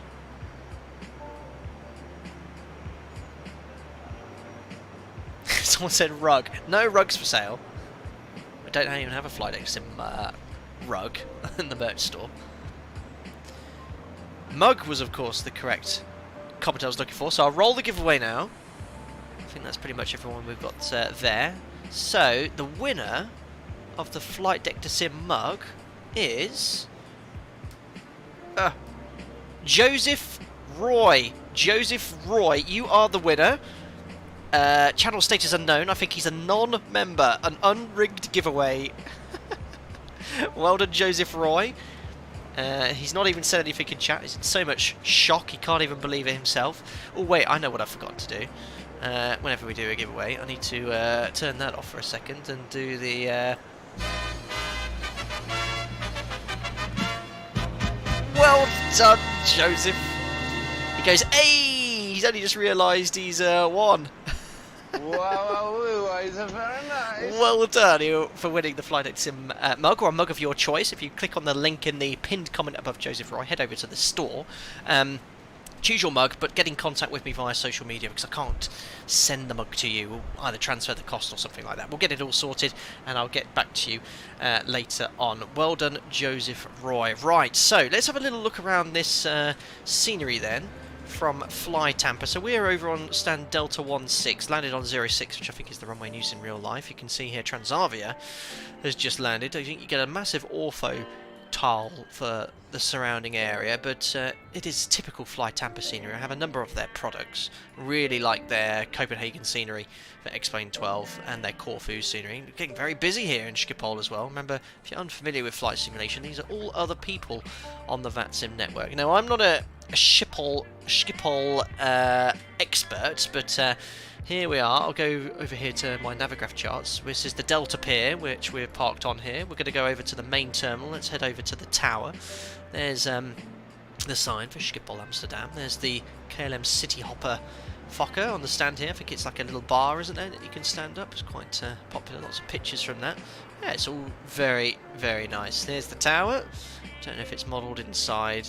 No, it isn't, unfortunately. But there's the car park round here. Moving over here to the Charlie stands and the Foxtrot stands. Obviously, it'd be a lot busier in real life. Now, what's the airport called all the way over here? I can never remember, but look, you've got roads going over taxiways. The textures here are a bit nah, I think, but I think you're not going to really be staring at that. But look, the size of this airport is something else. You often have to, when you're taking off or landing in Schiphol, a taxi all the way out here to this one runway over in this distance. So they have like a second tower there, 36 left. It's huge, this airport. Look how far you've got to taxi out. It's so massive. It's the Polderbahn, that's it, the Polderbahn and the Polderbahn Tower. That's it. It's basically a second airport. But they've got all the land here. But yeah, I wanted to show you the Polderbahn, I just couldn't remember the name of it. Now this is the runway that's closed in real life, I think, for resurfacing. I guess that's de-icing stands here. We'll go over back to the main terminal. Right, there we are. I haven't got the blurb up to read all the information here, but I think it's accurately modelled. The price I can't remember. It's not the cheapest add-on. I think it's 25-30 quid or something, but it is.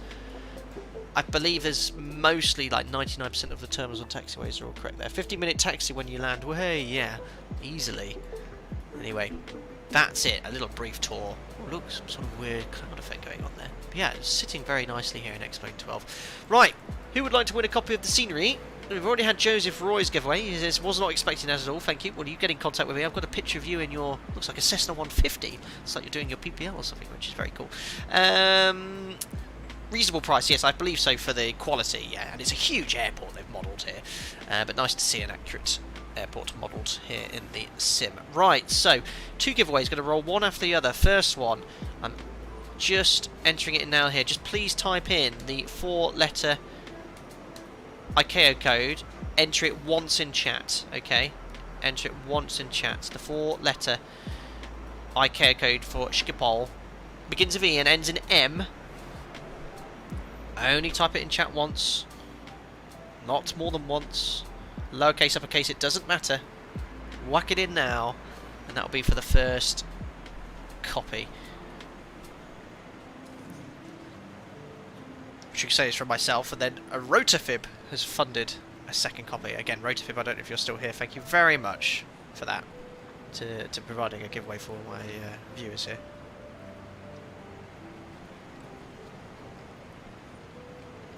I'll run that for a couple of minutes. Perfect. Stream again. Sim didn't crash on me. Well, I've still got to do the replay. Ferret. Saw that by car. We've got a joker in chat. Always got one or two. Rotafib still here. Airport looks awesome. Cool, buddy. Maybe you'll win the giveaway.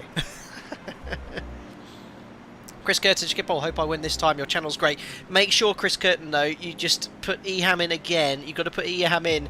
One word as a separate message. But it's only if you put it in more than once, just the 4 letters. So to enter the giveaway, just Echo Hotel Alpha Mike on its own. Lowercase, uppercase. I'll run it for 30 more seconds, but there'll be 2 giveaways for this. So if you're not winning the first one, you can always enter the second one. Jack Dangerfield said Bruce Wayne. Unbelievable. Alex Van der Pass, you might have worked out what the second one might have been already. Scotty 2, you put it in twice, so remember I don't have Explain 12. Oops. Yes, you might need Explain 11 or Explain 12 for this.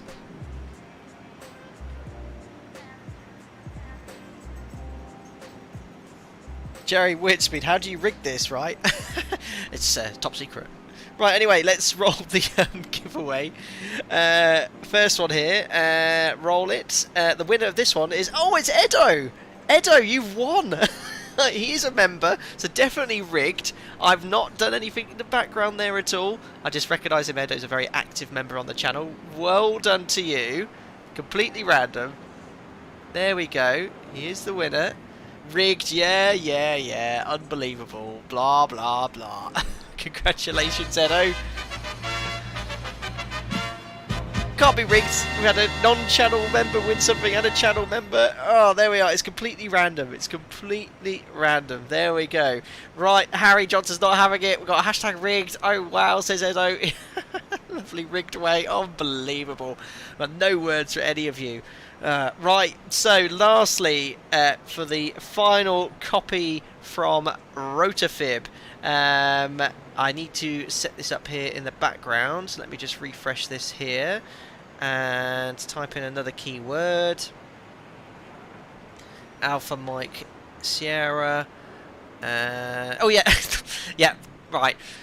Type in the IATA code for Schiphol now. Okay, IATA code for Schiphol in chat. 3 letters, begins in A, ends in S, and go from there. Excellent.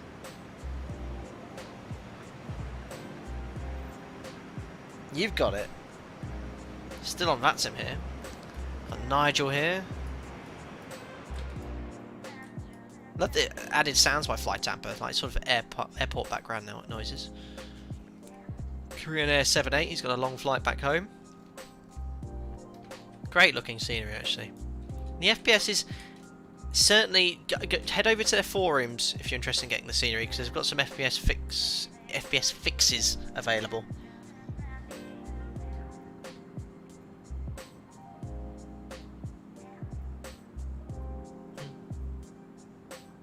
Excellent. See lots of correct answers coming in chat, which is good. Spikerball, no. Mo said wet, unbelievable. Shetchin said Domino Mosin. Look at these mature moderators meant to be running the channel smoothly. PS, thanks for your help. For taking your time to moderate. Appreciate it.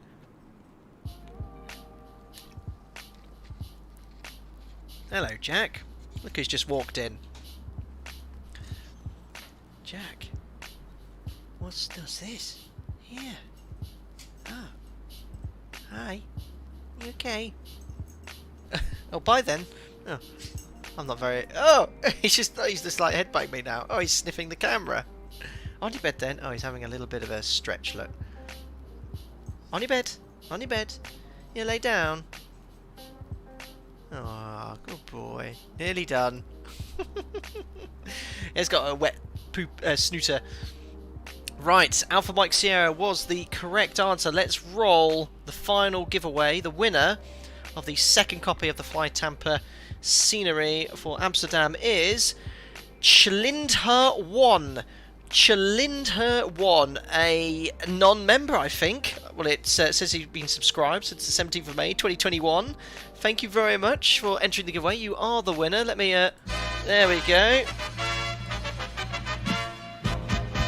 And I'll take a picture of your thing as well. Chlindher1 has not said a single thing. Still completely quiet, still flabbergasted. He's won anything. Unbelievable. There we go. And that's from Robert Phibb, Chinna, one of the members, who's just donated very generously for me to roll a second giveaway and get myself a brew from Costa/Starbucks. Excellent. There we are. So, well done to all the winners. I'll just drop my little thing for my yoke.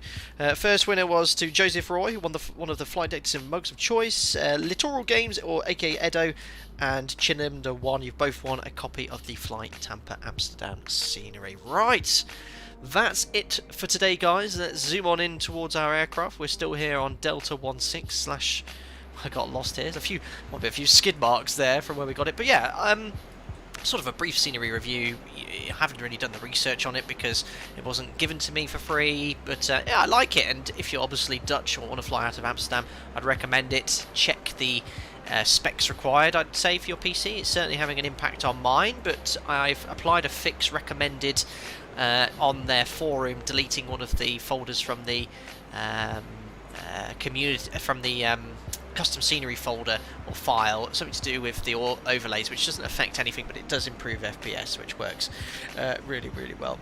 Anyway, let's turn down the background music, and we'll have a look at that replay. Thanks to all the controllers that provided ATC as well. It was excellent as ever. It adds so much immersion. FlyTampa or IVAO or whatever network you want to use. Always impressed by how realistic it is on FlyTampa. It makes it so much better. Adds such a better element to the streams. Right, let's cue the funky replay music. Is it going to work? No, it's not. Oh, pro streamer here. What a lovely smooth transition here. Now, why is that not working? Oh yes, they're both muted. That's why. Let me try that again. There we go. Excellent. Right, let's do that. We've been disconnected automatically, which is good. And bear with me here, because sometimes it can be a little bit unstable, the replay tool. Drag it very slowly. At least we didn't land on the Panda Bear runway or whatever it was. There we go, we're moving. Ah, there we go. Yeah, so the speed, guys, was all up and down on this approach here. We got it sort of nice in the money there on final, but yeah, guys, in hindsight, if I was doing this at my operator, I'm on profile here, already 1 dot low, and I wasn't making the corrections at 1,000 feet per minute. Speed was coming back, and I should have gone around at this stage. Yes, Panda Bear runway. But, you know, I think my sort of thought process was the Sims wins are a bit all over the place, so I was happy with the landing. Still didn't quite butter it, and I kept the power on there, just to make sure I didn't tail strike it first.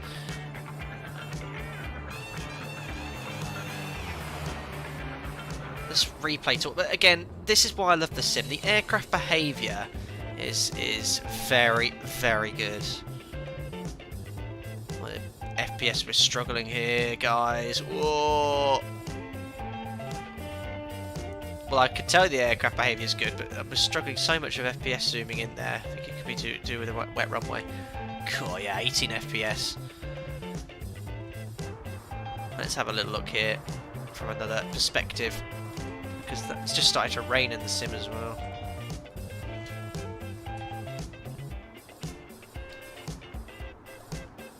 Yeah, I mean, just how the aircraft's responding and behaving. Oh, I think that was an okay landing, wasn't it? Or the nose came over a little bit there, but don't fly this plane.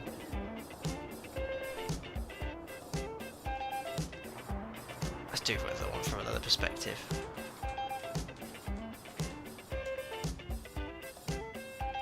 You can see the clouds moving during the replay as well, which is really cool. Let's turn the sounds up here, because they are awesome. I'll let you enjoy the sounds on this one.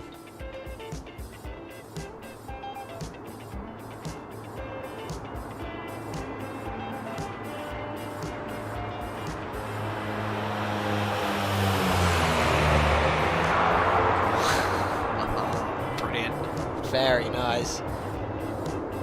Yeah, I do like the replay tool on this is excellent. Let's do one from the tower. It's quite far away. We've got to do the landing gear view, haven't we, for the rollout replay. Scotty 2 really dislike the puddles on the runway, like international airports would have the airport drainage. Sorry, yeah, they do love a puddle in this sim, as it a lot of people refer it to as puddle simulator. Cheers, Domino Messina, glad you enjoyed it. But just look at that there. This is why I love this sim, and I say it every time I jump in here, like a broken record, but the aircraft behaviour, just in the flare, the way it settles on the gear, it's just correct. Just all these little inputs needed, which I just don't get that feeling in Microsoft Flight Simulator, which is why I love this sim. I love Microsoft Flight Simulator so much. I think we'll be streaming it again a couple more times in the next few weeks, but it's just nice to come back into here. Well, and I'm not endorsed by Explain or anything, it's just my opinion. Anyway, they're both brilliant sims, and I still would recommend Microsoft Flight Sim over Explain if you want sort of the overall best experience with regards to like the Phoenix, the PMDG. They're all very high fidelity accurate aircraft. But this sim, I just like the behaviour of aircraft 50, there. 40. 30, Sparky, thank you very much 20, for your donation right at the end there. It's 10. very, very generous of you. Thank you. Uh-oh. Isn't that pass it? Oh, I can't remember now. Please make a video sometime with a complete failure of the pitot tubes. I saw one where it happened for real. Very nasty. Now that would provide airspeed unreliable if you've got a blocked pitot tube in the 737, and when you descend, the airspeed will decrease, and you don't know your airspeed. Attitude plus performance, that's what you got to remember there, but that's something I'll consider. Thank you very much for your donation at the end there. Right. We've got to do that view, haven't we, for landing? It's always got to be the gear view in the Dash-8. That's it for today, though. Thank you very much for tuning in. I just hope the sim doesn't crash. I'm going to have to reverse like this just to prevent any crashes. But yeah, really thoroughly enjoyable. X-Plane 12 has improved significantly in the last month or so, so I would recommend this now. I've sort of been talking about X-Plane 11 plus plugins. I think X-Plane 12 is good enough now to uninstall X-Plane 11. I had already done it because I wanted to move forward with the sim. The weather on final there was a little iffy, and I understand that FlyJSim still need to make some updates for like the icing model in X-Plane 12 and things like that, but overall the aircraft handled really nicely. So yeah, I'll be using the sim, as you well know, continuously moving forward. Anyway, to everyone that donated, thank you very much for your generosity during today's stream. Lots of donations there at the start, especially from, well, I can't remember his name now, I think he's gone, Vlogu, and everyone else that donated, thank you, and also to Rotafib, who funded a giveaway there as well at the end. So well done to all the winners. If you enjoyed the video, don't forget to like, and if you want to stay up to date with the latest content, subscribe as well. And next live, might be able to squeeze something in tomorrow afternoon, but no promises on that one, and hopefully Sunday evening. It might be a little bit later, but good for my US viewers. Guys, have a great weekend ahead, and I'll see you on another live stream soon. And again, sorry, members, thank you for your continued support as well. Take care, guys.